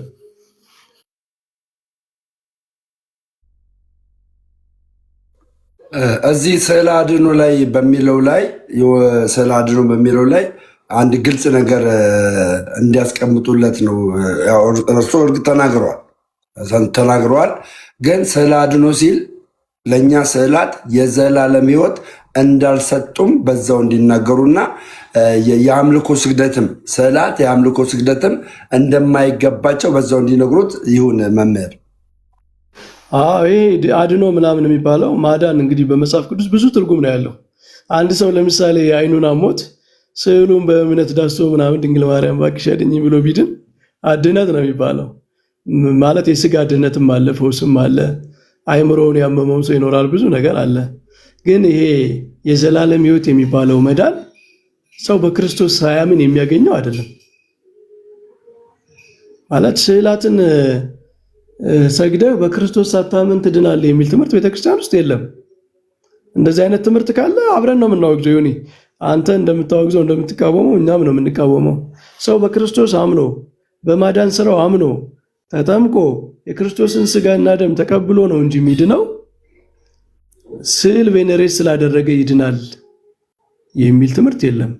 እነዛ ከትልቁ ድነት ውስጥ ያሉ የቅዱሳንን ህብረት የሚገልጹ ቅዱሳን በሰማይና በምድር ያሉ ቅዱሳን እንደሚገናኙ ኮሚኒኬሽን እንዳላቸው ሰፖርት እንደሚደራረጉ በጸሎትም በምልጃም በተአምራትም ሰፖርት እንደሚደራረጉ የክርስቶስ አካል የተነጣጠለች ሳትሆን በሰማይም በምድርም ያሉ ህብረት ያላቸው መሆኑን የሚገልጽ እንጂ መዳን በክርስቶስ ነው። በክርስቶስ በማመን ክርስቶስ ያስተማረውን ትምህርት በማመን በእሱ ትምህርት በመኖር ነው የሚዳነው። ከዚህ ውጭ ያለ ትምህርት ቤተክርስቲያን የላትም። እንደዚህ የሚያስተምሩ ሰዎችም ካሉ አብረን ነው የምንቃወም።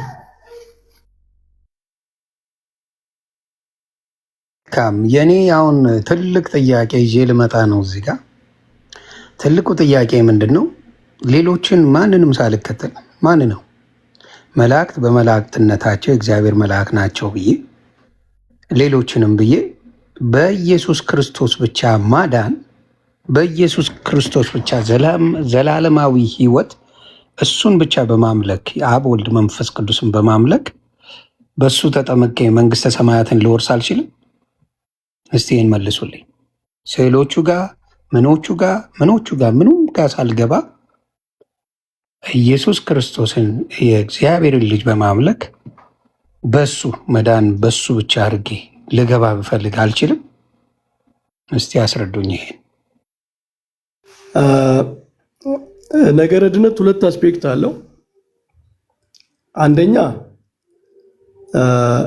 ቨርቲካል የሆነ አስፔክት አለው። እንግዲህ የኦርቶዶክስ ቴዎሎጂ ከፕሮቴስታንት ቴዎሎጂ የሚለይበት አንዱን ነገር እዚህ ላይ እናንሳ። መዳን ሰዎች ከእግዚአብሔር ጋር ብቻ ያላቸው ጉዳይ አይደለም። ማለት በእግዚአብሔርና በሰው መካከል ብቻ የሚያልቅ ነገር አይደለም። ቅዱስ ጳውሎስ ኤፌሶን ምዕራፍ 2 እና 3 ካነበብከው ክርስቶስ ያዳነን ከምንድን ነው? በእግዚአብሔር ይኸውልህ መዳን አባቶቻችን የቅዱስ ጳውሎስን ትምህርት ሲያብራሩ ምን ይላሉ? 7 መስተጸራራን ነበሩ ብለው የተጣሉ አካላት ነበሩ ብለው ይገልጻሉ። አንዱ ጠብ በሰውና በእግዚአብሔር መካከል ነው።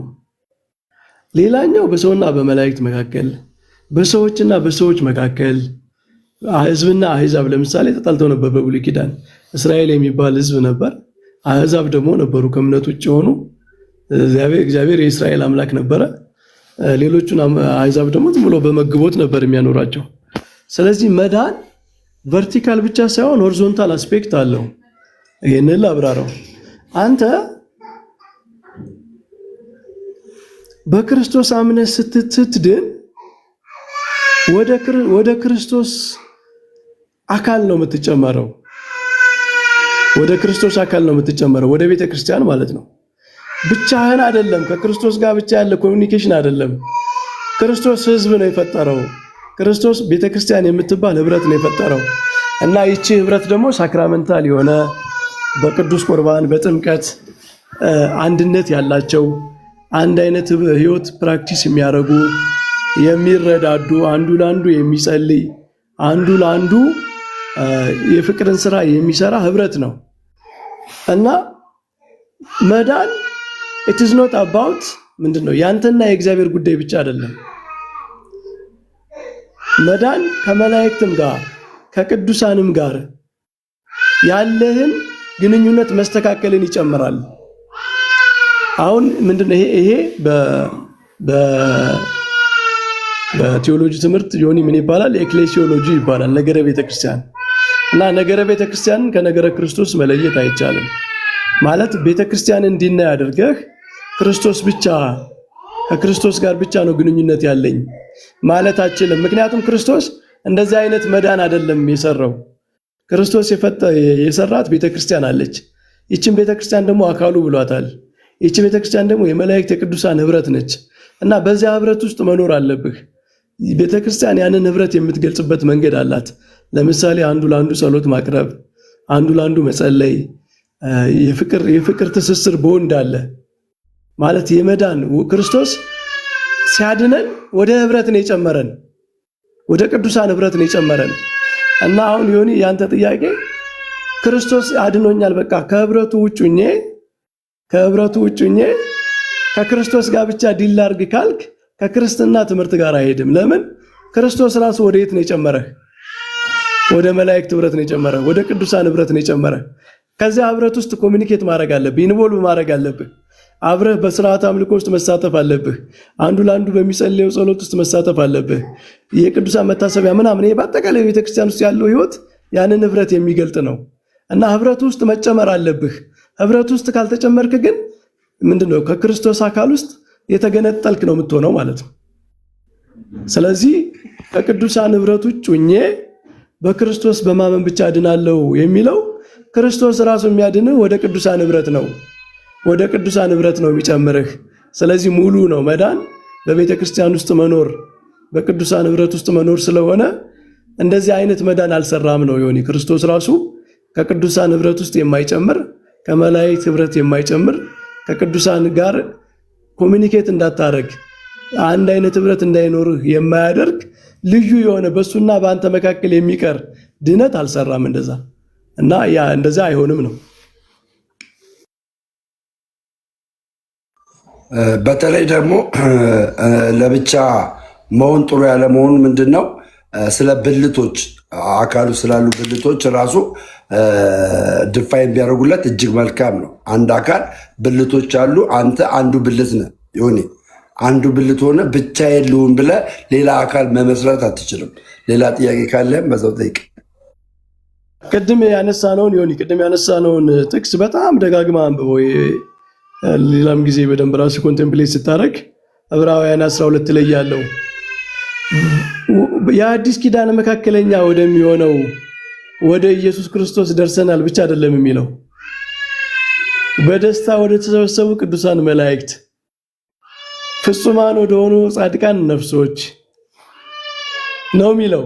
የመላእክት የሰዎች ህብረት ወዳለበት ነገር ነው የደረስከው እና ያንን ህብረት አልፈልግም እኔ መላእክት ምን አገባኝ፣ እኔ ጻድቃን የተሰበሰቡ ጻድቃን ምን አገቡኝ? የአዲስ ኪዳን መካከለኛ የተባለው ኢየሱስ ክርስቶስ ጋር ብቻ ነው ጉዳይ ብትል ጳውሎስ ምንድን ነው የሚልህ? ኖ እንደ እሱ መካከለኛው ኢየሱስ ክርስቶስ መካከል ላይ ነው፣ ግን የጨመረ ወደ ቅዱሳን ህብረት ነው፣ ወደ መላእክት ህብረት፣ ወደ ጻድቃን ህብረት ነው የጨመረህ። በእነሱ መኖር አለብህ። ምክንያቱም ክርስቶስ ቤተክርስቲያን አካሉ ነች። አካል ራስ እሱ ራስ ነው፣ ቤተክርስቲያን አካሉ ነች። እና አንተ እኔ ከራሱ ጋር ብቻ ነው ግንኙነቴ፣ ከአካሉ ጋር ግንኙነት የለኝም ማለት አችልም። ቅዱስ ጳውሎስ የቤተክርስቲያንንና ቤተክርስቲያን ስንል የቅዱሳን ህብረት ነው። እንግዲህ የመላእክት የጻድቃን የቅዱሳን ህብረት ነው። በክርስቶስ የዳኑ ጻድቃን ቅዱሳን ህብረት ነው። እና የቅዱሳንን ህብረት ትተህ በክርስቶስ ጋር ብቻ ነው ግንኙነት የማደርገው ማለት እኔ የራሱ ጋር ነው ጉዳይ እንጂ አካሉ ጋር ምን አለኝ እንደማለት ነው። ግን እንደዛ አይደለም። ጳውሎስ ቤተክርስቲያንና ክርስቶስን ግንኙነትን የጠቀሰበት ራስን ከአካል መለየት አችልም፣ መነጠል አችልም። በዛ አካል ውስጥ መሆን አለብህ። ሲጀመር አንተ ራሱ ጋር አይደለም አካል ውስጥ ነህ። አካሉ ከተባለው ብልት ከተባሉት ውስጥ ነህ። እና ብልቶች የተያያዙ ናቸው። የሰው አካል እጅ እኔ ከእግሬ ጋር ከምናምን ጋር ምን አለኝ? ከልቤ ጋር ምን አለኝ? ከጉበቴ ጋር ምን አለኝ? እኔ ግንኙነቴ ከራሴ ጋር ብቻ ነው ይላል እንዴ? በቃ ቅዱስ ጳውሎስ ይሄ አሁን እኛ የሰው የፈጠርነው እንትን አይደለም። ቅዱስ ጳውሎስ የቤተ ክርስቲያንንና የክርስቶስን አንድነት የገለጸበት ክርስቶስ የቤተ ክርስቲያን ራስ ነው፣ ቤተ ክርስቲያን ደግሞ አካሉ ነች፣ ብልቱ ነች ብሎ በጣም ከፍ ያለ የአንድነት ምሳሌ በሰው አካል መስሎ ነው የተናገረው። እና ይህንን ህብረት አብረህ አክሴፕት ማድረግ አለብህ። ካልሆነ ግን የተገነጠለ ነው የምትሆነው ማለት ነው። እና ክርስቶስም እንዲህ አይነት ካዳናቸው ውስጥ ቤተክርስቲያን ውስጥ ያልጨመራቸው የሉም፣ ቅዱሳን ህብረት ውስጥ ያልጨመራቸው የሉም። እና ክርስቶስን ስትቀበለው በክርስቶስ ስትድን ወደ ቅዱሳን ህብረት ነው የሚጨምርህ። አይ መልካም፣ አይ ጥሩ ነገር ነው ይሄ። በደንብ አነበውና በዛ ነገር ላይ የምጠይቃቸውንም ሰዎች ጠይቄ በደንብ እረዳዋለሁ። አይ ጥሩ እንትን ብየዋለሁ። ስለዚህ ህብረት ያስፈልጋል። ትክክል። ለብቻ የሚዳን ነገር ለብቻ የሚሆን ነገር እንደሌለ እንግዲህ አይቻለሁ አሁን። ስለዚህ እሱ በጣም ጥሩ ፖይንት ነው። በጣም ጥሩ ፖይንት ነው። ስለዚህ ሰው በተለይ ሰውን ሞር እንትኑን የማስተማር ስፔሻሊ አሁን ስለ አድኖ የሚባለውን ሰዎቹን በደንብ ሌሎቹንም የማስተማር ነገር ላይ ሞር ማሳየት አለብን። አሁን በብዛት ስዕሉን የሚያደርጉ ሰዎችን ቢጠየቁ ብዙዎቹ በእውቀት ያደረጉት አይደለም፣ ስለተደረገ ብቻ የሚያደርጉ ናቸው። እና የሆነ ቦታ ቢጠየቁ ይሄንን ዲፋይን የማድረግ ብቃታቸው ቢኖር በዚሁ ላይ መልካም ነው። ምክንያቱም በሌሎቹ ሳይ የበረቱ ናቸው። ለምን ይሄ ሆነ ቢባሉ የሚያብራሩበት ምክንያት አላቸው። በደፈነው አይደለም ዝም ብለው አንድ ነገርን የሚያደርጉትና ልዩነቱን አየዋለሁ። እና አይ ይሄ ጥሩ ነገር ነው። አሁን ቅዱሳን ስዕላት በል ይለኛል አንዱ አባቴ። በጉልበት የሚሆን ነገር የለም። አይቶ ኮመንቱን ተውና ግን አንተ በፍቅር እንጂ በጉልበት የሚሆን ነገር የለም። አንተ ስላልከው ነገር እኔም እስማማለሁ። ማስተማር አለበት ሰው፣ የሚያደርገውን ነገር በእውቀት ማድረግ አለበት። አዎ በእውቀት ካላደረገው ትርጉም የለውም። ቤተክርስቲያን መምህራንም በደንብ ተግተው እያንዳንዱን ነገር ሰው ያውቀው ይችላል ምናምን ብለው ጨላቀ ማለት ማስተማር አለባቸው። እኔ የማይገባኝ ነገር ብዙ ጊዜ ምንድን ነው አሁን በቤተክርስቲያን ደረጃ ወንጌል ሲማር ሌሎቹ ለሚያቀርቡት ጥያቄ ህዝቡ መመለስ የሚችለውን ወንጌል ለማስተማር ለምንድን ነው ያልተቻለው? በጣም ኮንፊውዝ የሚያደርገኝ ነገር ከሌላ ቤት የሚነሱ ጥያቄዎች አሉ። አሁን የታቦት ጥያቄዎች እና የስዕል ጥያቄዎች፣ የምልጃ ጥያቄዎች ናቸው። this is the three major parts። እነዚህን 3 ሜጀር ፓርቶች ቤተክርስቲያን ላይ በብዛት ትምህርት ሊሰጥባቸው ለምን አልቻለም? እሱ በጣም ነው ሁሌ ግራ የሚያጋባኝ። ለምን እሱ ቢኖር ሰዎች ብዙ ጊዜ ግራ ሳይጋቡ ከማንም ጋር ቁጭ ብለው ያቺን ነገር ኤክስፕሌን ለማድረግ አይቸገሩም። ከዚህ ዛ አይላተሙም። ስለዚህ ሜጀር የሆኑ የምልጃ በክርስቶስ ይታመናል። ግን የምልጃ ጥያቄ፣ የስለ አድኖ ጥያቄ፣ የታቦት ጥያቄዎችን በየጊዜው ቤተክርስቲያን እንዲሁም ቲክታክ ላይ የሚያገለግሉ አባቶች በደንብ ቢሰሩበት ሌላውም እኮ ጥያቄው ይቆማል። የሌሎቹ ጥያቄ እኮ ይበርዳል። ሌሎቹ ጋር ሄደው እኮ ጥቅስ ይጽፋሉ። ስድብ ከሚጽፉ ይልቅ ጥቅሱን ይጽፉታል። ይኸው እዚህ ጋር እንደዚህ ነው የሚለው ይሄ ማለት ይህ እንደዚህ ነው ብለው አብራርተው ሞር ከመሸሽ ይልቅ ከመጠላላት ይልቅ እነዛም በርደኑን ይቀንሱታል።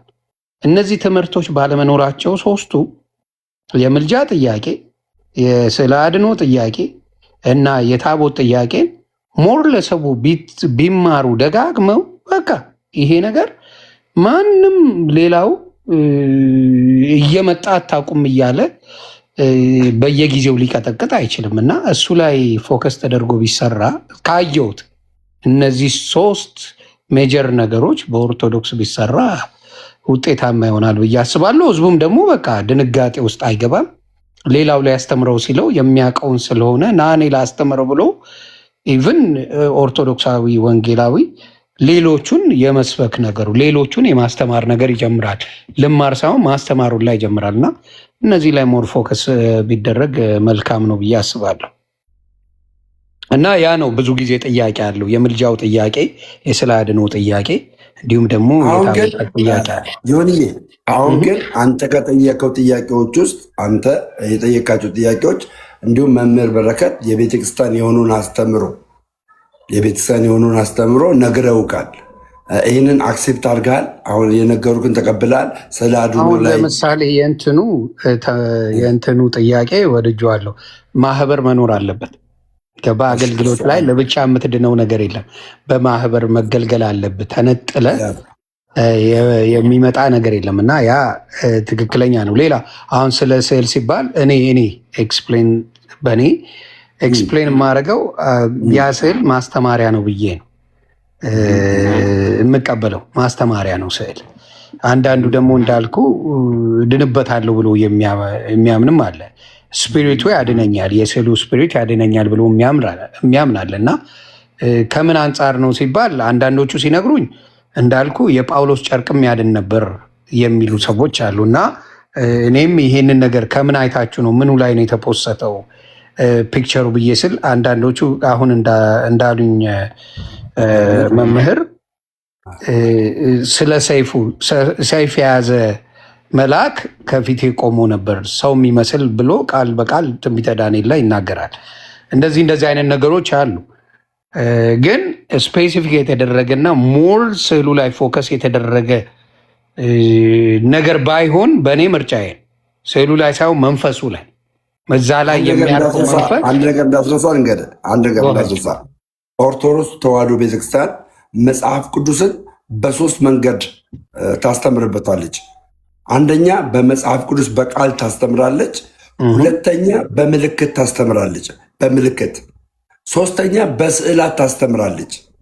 ሰምተኛ በስዕላት ታስተምራለች። ቅድም እንግዲህ የኢሳያስን 6 የዳንኤልን 7 አይተ ከሆነ የስዕል መልክ አላቸው። እነዚህን በስዕል መልክ ገልጸ ለህዝቡ ብታደርስ ለህዝቡ ብታደርስ ህዝቡ እንደገና አንደርስታንድ ያደርጋል። ኢቨንዞ ኢየሱስ ክርስቶስ እንግዲህ አይተ ከሆነ ሉቃስ ላይ ሉቃስ ወንጌል ምዕራፍ 22 ላይ የጌታ እራት በሚበሉበት ሰዓት ላይ ተቀምጦ የተናገረውን ቃል አይታላ። እሱ ነገር ደግሞ በስዕል ተቀምጦ አይታል። ኢየሱስ የጌታ እራት ሲበሉ ይህ አሁን ምን ይሆንላል? መማሪያ ይሆንላል። ኢየሱስ መሰቀሉን ትመለከትበታለን። ይህ ሁሉ የሚሆነው በምንድን ነው? በስዕል ነው። ስዕለ አድኖ የሚለው ነገር ደግሞ ትርጓሜውን ስናመጣው ስዕሉ የሚያድነን መጽሐፍ ቅዱስ የጳውሎስ ጨርቅ እንዳዳነን እንዲሁ የጳውሎስ ጨርቅ ያዳነው የእግዚአብሔር ነገር ስላለበት ነው። ስዕሉ ላይም ስዕሉ በማንነቱ አይደለም የሚያድነን። እኛ ኦርቶዶክሳውያን በአንድ ስዕለ አድኖ ወይም ደግሞ ቅዱሳን ስዕላት የሆነ ነገር አክሴፕት ስናደርግ ስዕሉ በማንነቱ ሳይሆን የሚያድነን በእግዚአብሔር መንፈስ ኃይል ነው የሚያድነን። ያለ እግዚአብሔር እርዳታ አያድንም ምንም ስዕል።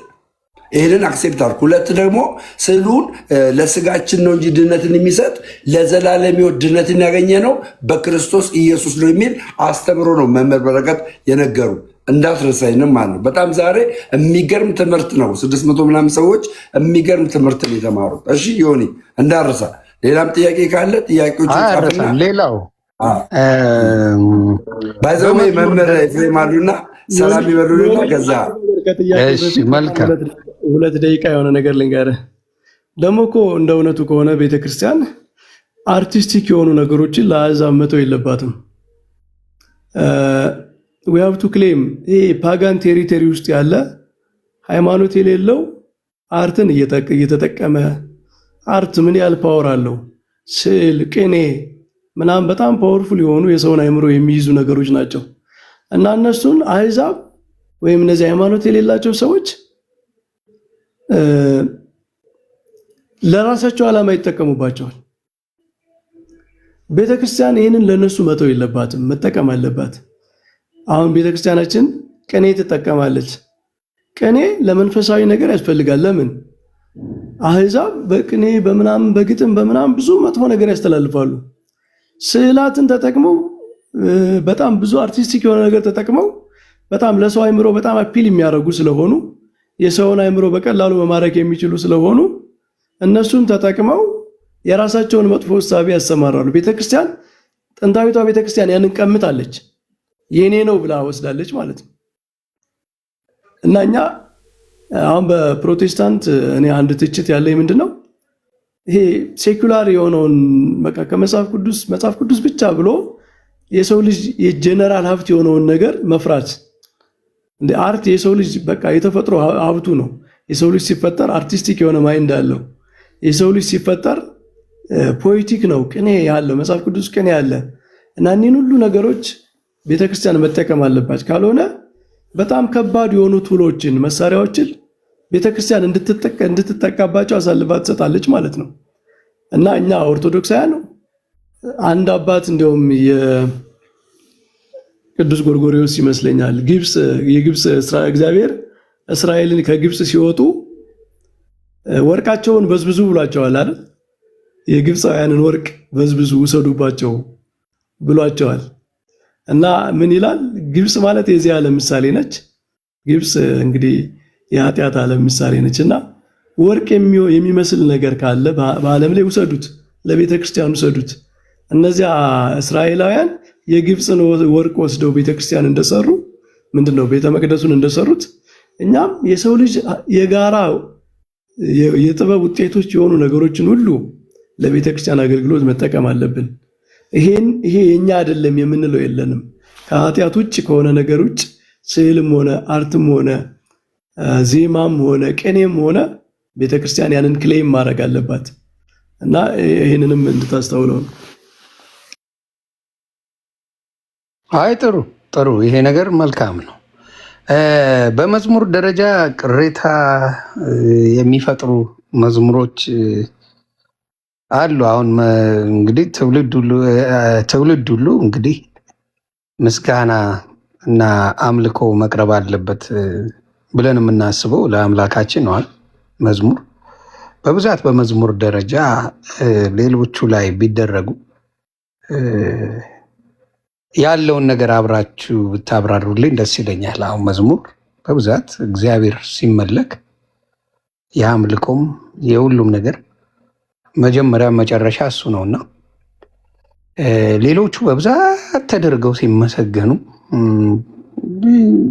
ሌላ ነገር እስኪመስሉ ተደርጎ አዘማመሮች አሉና ይሄ ነገር ቤተክርስቲያን ምንድን ነው ሌቭሏ ማለት እስከ ምንድን ደረጃ ነው? መዝሙሮች ሲወጡና ሲመሰገኑ በጣም የሚታዩት እስከምን ደረጃ ነው? ይሄስ በመዝሙር ደረጃ መጽሐፍ ቅዱስ ዘምሩላቸው የሚል ነገር አለ። መጽሐፍ ቅዱስ ለሌሎቹ ዘምሩ፣ ሌሎቹን አመስግኑ፣ በዛ ደረጃ በመዝሙር የሚል እኔ ያየሁት መዝሙረ ዳዊትን 150 ሳነበው ለእግዚአብሔር ነው። ሌሎችም ቦታ ላይ ስናይ እግዚአብሔርን ዮሐንስ ራእይ ምዕራፍ 5ም ስናነብ እግዚአብሔርን ሲያመሰግኑ ነው። እንዲሁም አይ ቲንክ ባልሳሳት ክርስቶስ ሲወለድ እልፍ አላፊ የሆኑ መላእክቶች እግዚአብሔርን ሲያመሰግኑ፣ ክሩቤልም እግዚአብሔርን ሲያመሰግኑ ሲዘምሩ ነው የምናየውና መዝሙሮች ወደ ሌላ ወደ ሰዎች እና ወደ መላእክት በጣም የዞሩበት ምክንያት ምንድን ነው? ወይስ ለምንድን ነው ያስፈለገው? ወርዝ ፖይንት እስቲ ይህንን ቢያስረዱ በመጽሐፍ ቅዱስ።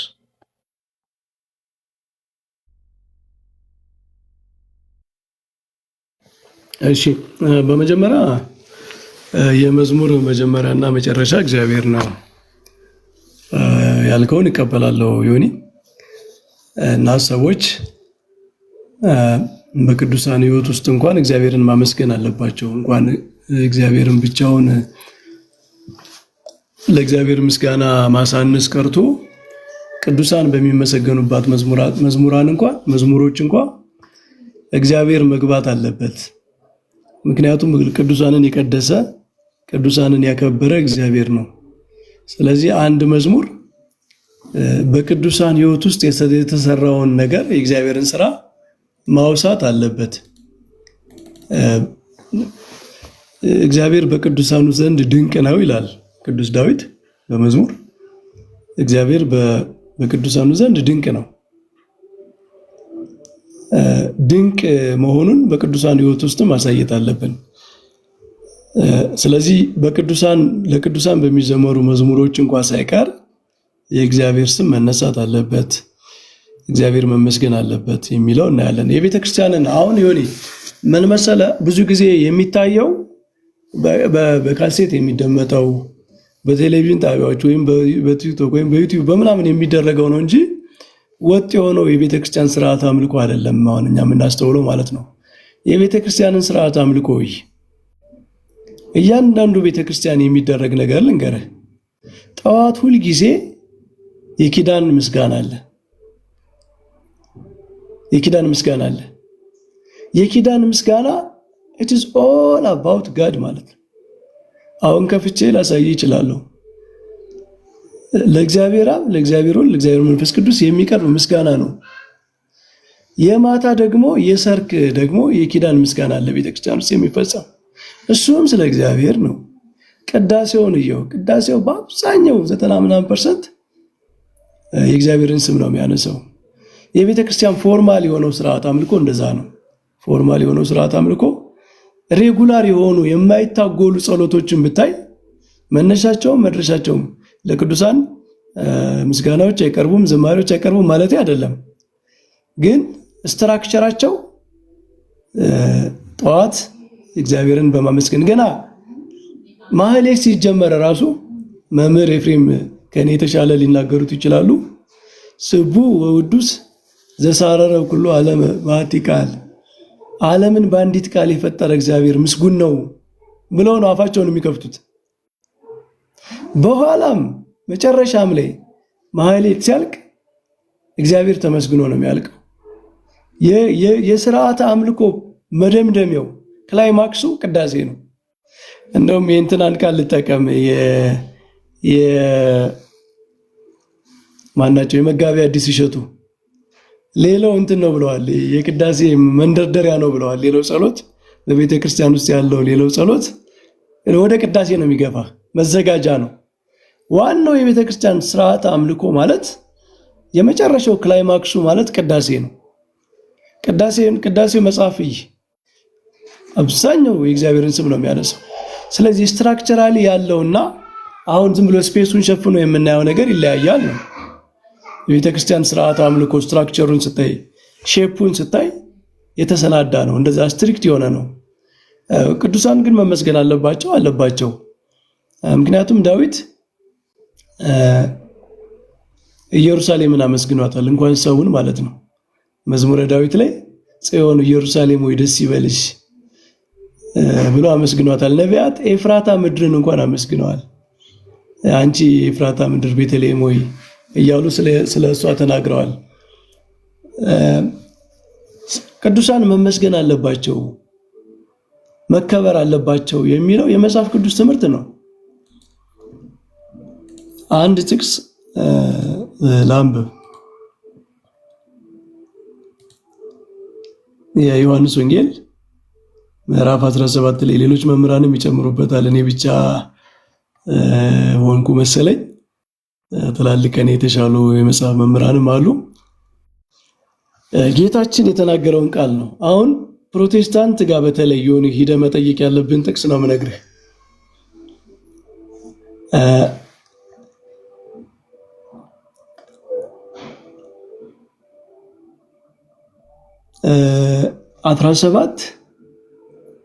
የዮሐንስ ወንጌል ምዕራፍ 17 ቁጥር 22 ላይ እኛም አንድ እንደሆን አንድ ይሆኑ ዘንድ እኔም በእነርሱ አንተም በእኔ ስትሆን በአንድ ፍጹማን እንዲሆኑ የሰጠኸኝን ክብር እኔ ሰጥቻቸዋለሁ ይላል። እንዲሁም ዓለም አንተ እንደላከኝ በወደድከኝ መጠን እነርሱን እንደወደድካቸው ያውቃል። አሁን እስኪ እዚህ ጥቅስ ላይ ተመልከቱ። የሰጠኸኝን ክብር እኔ ሰጥቻቸዋለሁ ነው የሚለው። እንዲሁ ዓለም አንተ እንደላከኝ በወደድከኝ መጠን እነርሱን እንደወደድካቸው ያውቃል። እኔን እንደወደድከኝ ዓለም እነሱን እንደወደድካቸው ያውቃል። የሰጠኸኝን ክብር ሰጥቻቸዋለሁ። ይሄ ለማን ነው? ለቅዱሳን ነው የተባለው፣ ለሐዋርያት። እና ቅዱሳን አይከበሩም። አሁን የፕሮቴስታንት ሶላ ምንድነው? ሶሊዲዮ ግሎሪ የሚል አንድ ከአምስቱ ሶላዎች አንዱ ክብር ለእግዚአብሔር ብቻ ነው የሚል ነው። እንደ ይህን ጥቅስ የት ነው የሚያደርጉት? ቅዱሳን ይከበራሉ። እና የሚከበሩት እንዴት ነው? አንተ አሁን ቅዱሳን እናከብራለሁ ብቻ ብለህ በቃል ነው የምትናገረው? ማክበር ግን እኮ በሆነ ነገር መግለጥ አለብህ። በምንድን ነው የምትገልጸው? የቅዱሳን ክብር በምንድን ነው የሚታወቀው? ክብር ለሚገባቸው ክብርን ስጡ ሲል ጌታችን አክብሬያቸዋለሁ ሲል በምንድን ነው ክብራቸው የሚታወቀው? በምንድን ነው ፕራክቲካሊ በምንድን ነው የሚታወቀው? መዝሙራት፣ ምስጋናዎች ምናምን የዚህ መገለጫ ናቸው። እግዚአብሔር የሰጣቸውን ክብር ማሳያ ናቸው። ስለዚህ በመጽሐፍ ቅዱስ የተመሰገኑ ሰዎች አሉ። መዝሙር ማለት እንትን አይደለም ማለት የሆነ የተለየ ነገር አለ። ምስጋናን በዜማ መግለጥ ማለት ነው አይደል? መዝሙር ማለት ዲፊኒሽኑ ምስጋናን፣ ክብርን በዜማ መግለጥ ማለት ነው። እና ቅዱሳንን አከብራለሁ ካለ አንድ ሰው ክብሩን የሚገልጽበት መንገድ አንዱ በዜማ ማመስገን ነው የሚሆነው። በመጽሐፍ ቅዱስ ለምሳሌ መኃልየ ሰሎሞንን እንውሰድ። መኃልየ ሰሎሞን በአጠቃላይ ስናየው በሙሽራና በሙሽሪት መካከል የተደረገ ዲያሎግ ነው። መዝሙር ነው። መዝሙር ብቻ ሳይሆን ከመዝሙራት ሁሉ በላይ የሆነ የሶሎሞን መዝሙር ነው የሚለው እና በዛ ውስጥ በመዝሙር ይነጋገራሉ። ሶስት አካላት ናቸው የሚነጋገሩት። ሙሽራው ከሙሽራዋ ጋር ይነጋገራል። ሙሽራዋ ደግሞ ከጓደኞቿ ጋር ትነጋገራለች። ግን ሙሉ ማዕቀፉ መዝሙር ነው፣ ዝማሬ ነው። እና የሚገርም ይሆን ሙሽራው ራሱ ሙሽራዋን በመዝሙር ያመሰግናታል።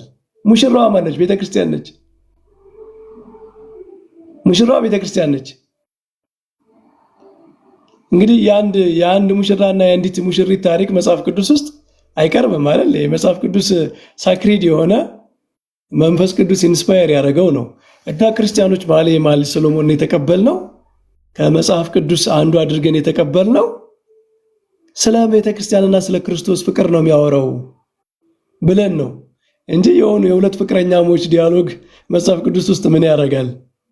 እስራኤልም ካኖናቸው ውስጥ ያስገቡት የመጽሐፍ ቅዱስ ሊስታቸው ውስጥ ያስገቡት ስለ እግዚአብሔርና ስለ እስራኤል ፍቅር ነው የሚያወራ ብለው ነው። በባልና በሚስት በሙሽራና በሙሽሪት አምሳል ቢነገርም ኤግዞልትድ የሆነ ከፍ ያለ ትርጉም ነው ያለው ይላልና ሙሽራውን ቤተክርስቲያንን ሙሽራው ራሱ ይዘምርላታል። አንቺ ከሴቶች መካከል እንዴት ውብ ነሽ፣ አይኖችሽ እኮ ምንድነው አራሩኝ፣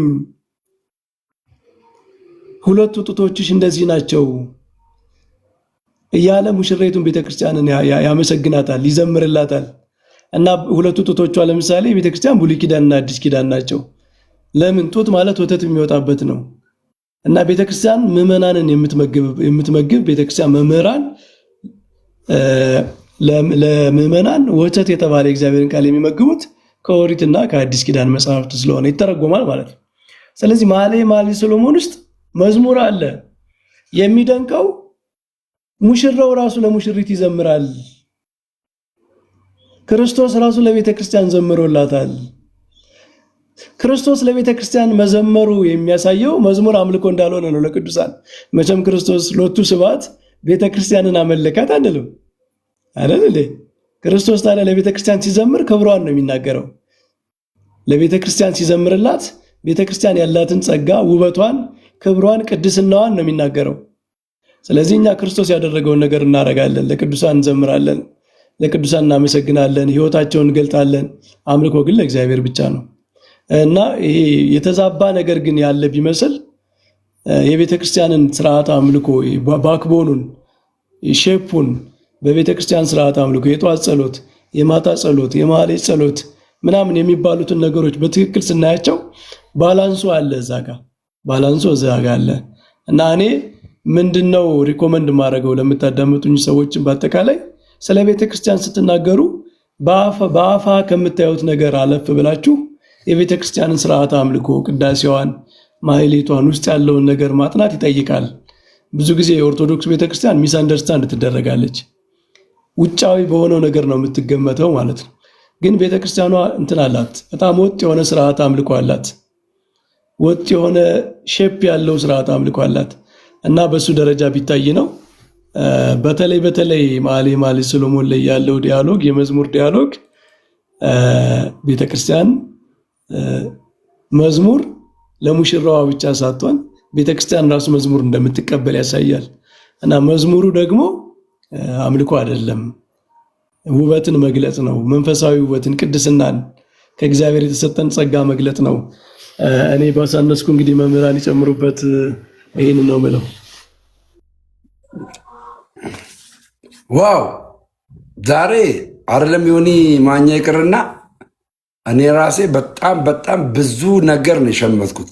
በእውነት በጣም ብዙ ነገር አይደለ ዮኒ? ወረ በጣም አይ ጥሩ ነገር ነው። ብዙ ነገር ኤክስፕሌን አድርገዋል አባታችን። እኔ ጋ በጣም መሽተዋል። 1 ሰዓት ሊሆን ነው እንደ ሞርኒንግ። መምህር ኤፍሬም በነገራችን ላይ መምህር በረከትንና መምህር ኤፍሬምን እዚህ ጋር መምህር ዮሐንስን ኦርቶዶክሳውያን ሌሎቹም ፈቃደኛ የሆናችሁ ሰዎች ፎሎ ብታደርጓቸው ትጠቀማላችሁ። በእውነት ትጠቀማላችሁ። ፎሎ ብታደርጓቸው እጅግ በጣም ፎሎ ብታደርጓቸው ትጠቀማላችሁ። እና የሆንዬ በጣም የሚገርም ነው ዛሬ በእውነት እኔ አሜዚንግ። እኔ ራሴ በቃ የሚገርም በኢየሱስ ልነግር አልችልም ውስጥ የገባውን ነገር። ሌላ ቀን በጊዜ እንገባና እኔ ጋር በጣም መሸ። ችግር የለውም። መምህር ኤፍሬም የሆነ ነገር ይበሉና በተለይ ቅዳሴ ላይ ስለ ኢየሱስ ክርስቶስ ማህሌት ላይ ምን ያክል ነገር እንደሚባል ምናምን ሞርዛን እሳቸው ጥሩ እውቀት አላቸው። በዛ ላይም የሆነ ነገር ይበሉና ከዛ እንሰነባበታለን። መምህር ኤፍሬም ሰላም ለእርሶ ይሁን። ለሁላችን የክርስቶስ ሰላም ይድረሰን። ሰላም ብያለሁ። መምህር በረከት ቃለ ሕይወት ያሰማልን። ወንድም ዮናስ፣ ወንድም ደምረው፣ መምህር ዮሐንስ ምታቻሉ፣ ሁላችሁም የድምፅ የሚሰማችሁን ሰላም ብያለሁ ማለት ነው። ሰፊ ነገር አልጨምርም። በደንብ ተብሏል። የተባለውን ትምህርት መያዝ ነው፣ የያዙትን ደግሞ ወደ ህይወት መለወጥ ነውና ለዮናስ ጋር እንዲሁ ምናልባት ወይ ሳስተምር ወይ ሚዲያ ላይ አይቶኝ ይሆናል። እኔ እንዲሁ በሚዲያ አውቀዋለሁና ሃይማኖት አንዲት ናት፣ በመጽሐፍ ቅዱስ የተጻፈች የተነገረች በሐዋርያት እንደኔ ማንም ሰው ስብክት በሀበ ኩሉ የተባለች አንዲት ናት እና ይችን አንዲት የሆነች ሃይማኖት ይዞ ዘላቂ የሆነ ሰዓት ላይ ወራጅ አለ የማይባልበት ሰማያዊ ጉዞ ስለሆነ የምንጓዘው ጽናት ኑሮህ ቤተክርስቲያንን በደንብ አውቃት ህይወትን እንድትመራ ወንድማዊ መልእክቴ ነው። ስዕላትን በተመለከተ ካነሳሁ ላይ አንድ ነጥብ ለመጣል ስዕልን ያስተማረን ባለቤቱ ነው። አንተና እኔ በራሱ በእግዚአብሔር ተስለን ነው። በዘፍጥረት እንደምታነበው ሁላችንም እንደምናየው ምዕራፍ 1 ቁጥር 27 ላይ ስታነብ ንግበር ሰብአ በአርአያነ ወበአምሳሊነ የሚል ቃል አለ። እንደ አርአያችን እንደ ምሳሌያችን እንፍጠር የሚል ማለት ነው። እና እንደ ምሳሌያችን እንፍጠር ማለት ሰው ሥላሴን መስሎ የተፈጠረ ፍጥረት ነው። ታላቁ ሊቅ ቅዱስ ዮሐንስ አፈወርቅ ሲናገር ንግበር ሰባ ያልሁህን አሁን የጠቀስኩልህን ጥቅስ ሲተረጉም እንዲህ ብሎ ይናገራል። ሰው የሚባለው ፍጥረት ባሪያ ሥላሴ የተፈጠረ መሆኑን ሲገልጽ አዳም አባት ሳይኖረው አባት ሆኖ እንደተሳለ ሁሉ አብ አባት ሳይኖረው ለወልድ ዘላለማዊ አባት ሆኖ መኖሩን ይገልጻል ብሎ ይናገራል። ወልድ ዳግም ላይ ወልድ ለአብ ልጁ ሆኖ እንደተገኘ ሁሉ አቤልም ልጅ ሳይኖረው ዘተቀተለ በአመፃ የተባለ በግፍ የተገደለው የወልድ ምሳሌ ሆኖ ይነገራል። ስለዚህ አቤል ወልድን መስሎ የተገኘ ነው ማለት ነው። ሔዋን ደግሞ በፀዓት እንደተገኘች ሁሉ ወይም በመውጣት እንደተገኘች መንፈስ ቅዱስም ከአብ የሰረጸ ተብሎ ለመነገሩ ምሳሌ ነው። ሰው በሶስት አይነት ነው የተፈጠረው። አሁን እንደነገሩ አንዱ በልደት የተገኘ ነው፣ በመወለድ ማለት ነው፣ እሱ አቤል ነው። ሌላኛው አባት ሳይኖረው አባት በመሆን ነው፣ እሱ አዳም ነው። ሌላኛዋ በፀዓት የተገኘች ናት። አቤልም ሔዋንም የተገኙ ከአዳም ነው። አንዷን አስገኛት አንዱን ወለደው ይባላል። እንደዚህ ሁሉ ከአብ የተገኘ ወልድና መንፈስ ቅዱስ ወልድን ተወለደ መንፈስ ቅዱስን ግን ሰረጸ ብለን እንናገራለን ብሎ ቅዱስ ዮሐንስ አፈወርቅ ይናገራል ማለት ነው። እና ምንድን ነው ሰው በራሱ አምሳለ እግዚአብሔር የተሳለበት ፍጥረት ነው እያልሁ ነው። ስዕላትን በተመለከተ ለተነሳው ከዚያ ውጭስ ስዕል ማለት መገለጫ ማለት ነው። መገለጫ ማለት ነው። የሚገለጸው በዚያ ስዕል ያ ቅዱስ ነው። በዚያ ቅዱስ በኩል ማን አለ ከተባለ እግዚአብሔር ነው። ሁላችሁ መርሳት የሌለባችሁ አንድ ነገር እኒያን ቅዱሳን ቅዱስ ናቸው ብለን ስናመሰግናቸው ቅዱስ ብለን የምናመሰግንበት ምስጢር ምንድን ነው ካላችሁ ቅዱስ የሚለውን ስም ያገኙት ቅዱስ ከሆነው ባሕርየ እግዚአብሔር ስለተሳተፉ ነው። ወይም እግዚአብሔር በእነርሱ ስለሆነ እነርሱ በእግዚአብሔር ስለሆኑ እግዚአብሔር የተለየው ቅዱስ የለም። ለምሳሌ ስልክን ስልክ የምንለው በውስጡ ባትሪ ሲኖርበት ነው። ባትሪ ከሌለ ስልክ ሊባል አይችልም። ባትሪው ስልክ ሆኖ በርቶ እንድንጠቀምበት ያገለግላል። ኑሬ እናንተ ጋር ማወራችሁ የስልክ ባትሪ ከስልኩ ጋር ተዋህዶ ነው ተገናኝቶ ማለት። ከተለያየ ግን እናንተና እኔ ባትሪ ቢዘጋ ማውራት አልችልም። እንደዚሁ ሁሉ ቅዱሳን እግዚአብሔር ያደረባቸው ማኅደረ እግዚአብሔር ስለሆኑ ባለቤቱም ነግሮናል። ጌታ በወንጌል ምን ብሎ ነግሮናል? ከዚህ በኋላ እኔ በእኔ የሚያምን እኔ በእርሱ እኖራለሁ እርሱም በእኔ ይኖራል ብሎ ተናግሯል። ቅዱሳን ማኅደረ እግዚአብሔር ናቸው። የክርስቶስ ማደሪያ እያልኳችሁ ነው። የክርስቶስ ማደሪያ ከሆኑ ቅዱሳን የክርስቶስ ማደሪያ በሆኑት ቅዱሳን በኩል ያ ክርስቶስ የተለየው ቅዱስ አይደለም። ክርስቶስ የሚኖርበት ቅዱስ ከተባለ ያን ቅዱስ ስናከብረው እያከበር ነው ያለነ ቅዱሱን ብቻ ሳይሆን በቅዱሱ ያደረውን ቅዱስ የምንለው እግዚአብሔርን ነው ማለት ነው። ይህን ሁላችሁ አስምራችሁ እንድትይዙ ትፈልጋለሁ። ከዚያ ውጭ ሌላም ጥያቄ ህብረትን በተመለከተ ተጠይቋል። ሰው አንድ ትልቅ ማህበር ላይ የተፈጠረ ፍጥረት ነው። 100 ነገድ መላእክት ተፈጠሩ። አንዱ ነገድ ወደቀ። በወደቀው ነገድ ሰው ተፈጠረ።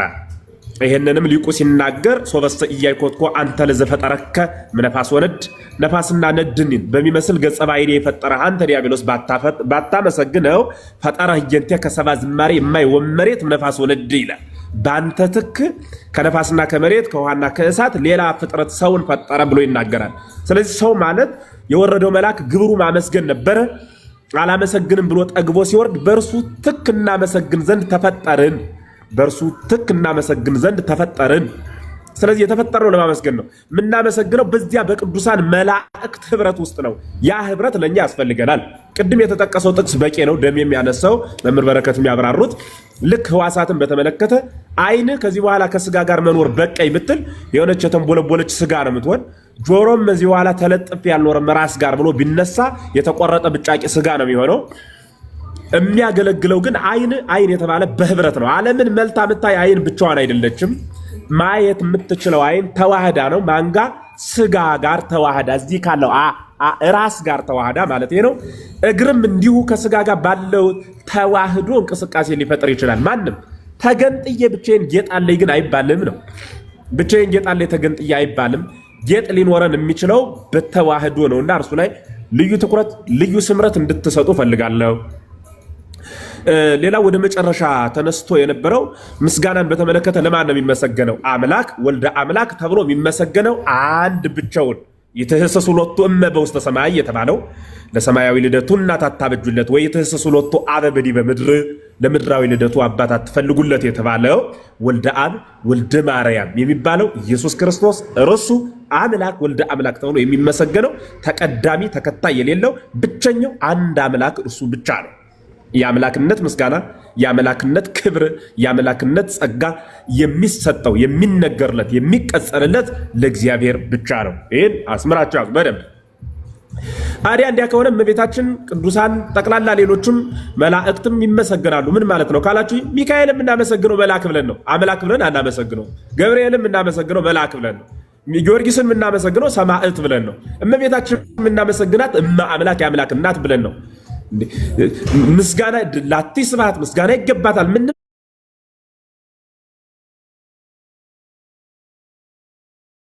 ያገኘንም እንዲያም አንናገርም። አንድ ፈጣሪ አለ፣ እርሱ የአምልኮት እርሱ የባህሪ አምላክነት ምስጋና ይገባዋል። እኛ ደግሞ ቅዱሳኑ ደግሞ የጸጋ ስጦታ ተሰጧቸዋልና በጸጋ እናመሰግናቸዋለን ማለት ነው። ይሄንን በደንብ መያዝ ይጠይቃል። ቤተ ክርስቲያን ስንዱ እመቤት ናት ስንል ባፈቀላጤዎች ተቀምሞ የተነገረላት ሳትሆን ጉልበታቸውን ለመነኩሴ ነፍሳቸውን ለስላሴ ሰጠው ጸባ አጋንንቱን ግርማ ሌሊቱን ድምፅ አራዊቱን ታግሰው ድንጋይ ተንተርሰው ጤዛ ልሰው ለነፍሳቸው ድነት ለሀገራቸው ምሕረት ይለምኑ የነበሩ ቅዱሳን እግዚአብሔር ጋር እንደ ጓደኛ ያወሩ የነበሩ ሰማያውያን አባቶቻችን በመንፈስ ተቀኝተው የጻፉልን ያህንኑ ይዘን ነው የምንናገር። እኛ ተረጓጎሙ ጠፍቶብን ተፈላለስን እንጂ አንድ ቃል አንድ ህብረት አንድ ስምረት ያገኘነው እንዲሁ ከባለቤቱ ነው ማለት ነው። ይህንን መያዝ ይጠይቃል። ምስጋናን በተመለከተ እንዴ ሁሉም ይመሰገናል እኮ። ግንበኛውን ስናመሰግነው ቤት ስለሰራ ብለን ነው፣ ቤት ስለፈጠርህ ብለን አናመሰግነው። አናጺውን ስናመሰግነው ቤት ስለሰራ ብለን ነው የምናመሰግነው። እንደየሙያው እንደየግብሩ እንደየተጋድሎ እናመሰግነዋለን። እግዚአብሔር ደግሞ እኔን ትታችሁ ለምንድን ነው ገሌን ያመሰግናችሁት የሚል አምላክ አይደለም። ለምን ቢባል ከዚህ በኋላ በእኔ የሚያምን እኔ የምሰራውን ስራ ይሰራል፣ ከኔም በእኔ የሚያምን እኔ የምሰራውን ስራ ይሰራል። ልብ በሉ፣ ከኔም አብልጦ ይሰራል ብሎ የነገረን ደግሞ ባለቤቱ ነው ማለት ነው። ስለዚህ ከኔ አብልጦ ይሰራል ብሎ የተናገረ መድኃኔዓለም ክርስቶስ ዛሬ በቅዱሳኑ መከበር ለምንድን ነው ብሎ ይናገራል ብሎ እግዚአብሔርን መጠርጠር በእግዚአብሔር ላይ አመፅ ማንሳት ነውና ተገቢ አይደለም ለማለት ነው። ዮኒ ስለምትሄድ ሌላ ጊዜ ተገናኝተን በደንብ እንደምንማማር ባለ ሙሉ ተስፋ ነኝ። ከምንጩ ለመቅዳት ሞክር። በሃይላንድ የተንጠለጠለ ነገር አያጠቅምምና ከሃይላንድ ውሃ ይልቅ የቧንቧ ነው የሚያጠግበው አይደል? እንዴት ቤተክርስቲያን ቧንቧ ናት፣ ፈሶ የማያልቅባት። ምሳሌው ዘይሐጽጽ ነው። በእርግጥ የዘመኑ እስከ ወር አንድ ቀን ነው የሚመጣው እንደ እንትን። እሱ ሳይሆን ዋናው ትልቁ ነገር ፈሶ የማያልቅባት ጅረት ያለባት ብሉያት ከሐዲሳት ሊቃውንት ከመነኮሳት የተስማማላት ህይወቱ ሁሉ ስብክት በሀበ ሁሉ የተባለች ቤተክርስቲያን ናትና ከመምህራኑ ጠጋ ብሎ እንዴት ነው የሚተረጎመው ብሎ መረዳት ነው እንጂ ምናልባት በልዩ ልዩ በኬክ በሌሎቹም ዓለማት እንደፈለገ እየተኖረ ዝም ብሎ ተገልጾልኛል የሚባል ትምህርት የለም። ጌታ ዝም ብሎ ቢገልጽ ለሐዋርያት ይገልጽ ነበረ። ከነሱ በላይ የሚወዳቸው አልነበሩም። አስተምሮ ነው 3 ዓመት የሰደዳቸውና ተምረህ እውነተኛው ማንነት ላይ ተመርኩዘህ እግዚአብሔርና ዘመንህን አገልግለህ እንድታልፍ እግዚአብሔር ይርዳ ለማለት እወዳለሁ። የአበው አምላክ ይጠብቀን። ደሜ እናመሰግናለን። መምህርዬ ቃሎት ያሰማልኝ። መምህር በረከትም ቃሎት ያሰማልኝ። የሆነ ነገር በልና እንግዲህ ተሰናበት። አሜን አሜን። ተባረኩልኝ። አይ በደንብ አድርጌ ነው ያዳመጥኩት። በደንብ አድርጌ አዳምጫለሁ። እኔም ደግሞ አነባለሁ። ስለሰጣችሁኝ ጊዜ ስላከበራችሁኝ እግዚአብሔር ያክብርልኝ። በጣም አድርጌ አመሰግናለሁ። በጊዜ ተገናኝተን ሌላ ጊዜ ደግሞ ቀን ሌሎችም ሰዎች መጥተው እንማራለን። ዓርብ 2 ሰዓት ጠዋት። መልካም። ከዚህ ሰዓት 4 ሰዓት ማለት ነው። ከዚህ ሰዓት 4 ሰዓት ወደፊት ፕሮቴስታንት ምንም ሳያውቁ ለሄዱ ሰዎች ነው ትምህርቱ የሚሰጡት። ለእኛም ደግሞ በቤቱ ላለነው ለእኛም ደግሞ መጽናት እንዲሆነን ዓርብ ጠዋት 2 ሰዓት ላይ እንገናኛለን። በጣም ጥሩ። በእግዚአብሔር ይባርክልኝ። በጣም አመሰግናለሁ። እናንተ ያገኘው አንተ አጭበርብረኝ። ባለፈው ይህንን ብሎግ አድርጉት፣ ዮኒ ማኛ የሚለውን ሁላችሁም ባለፈው አጭበርብሮኝ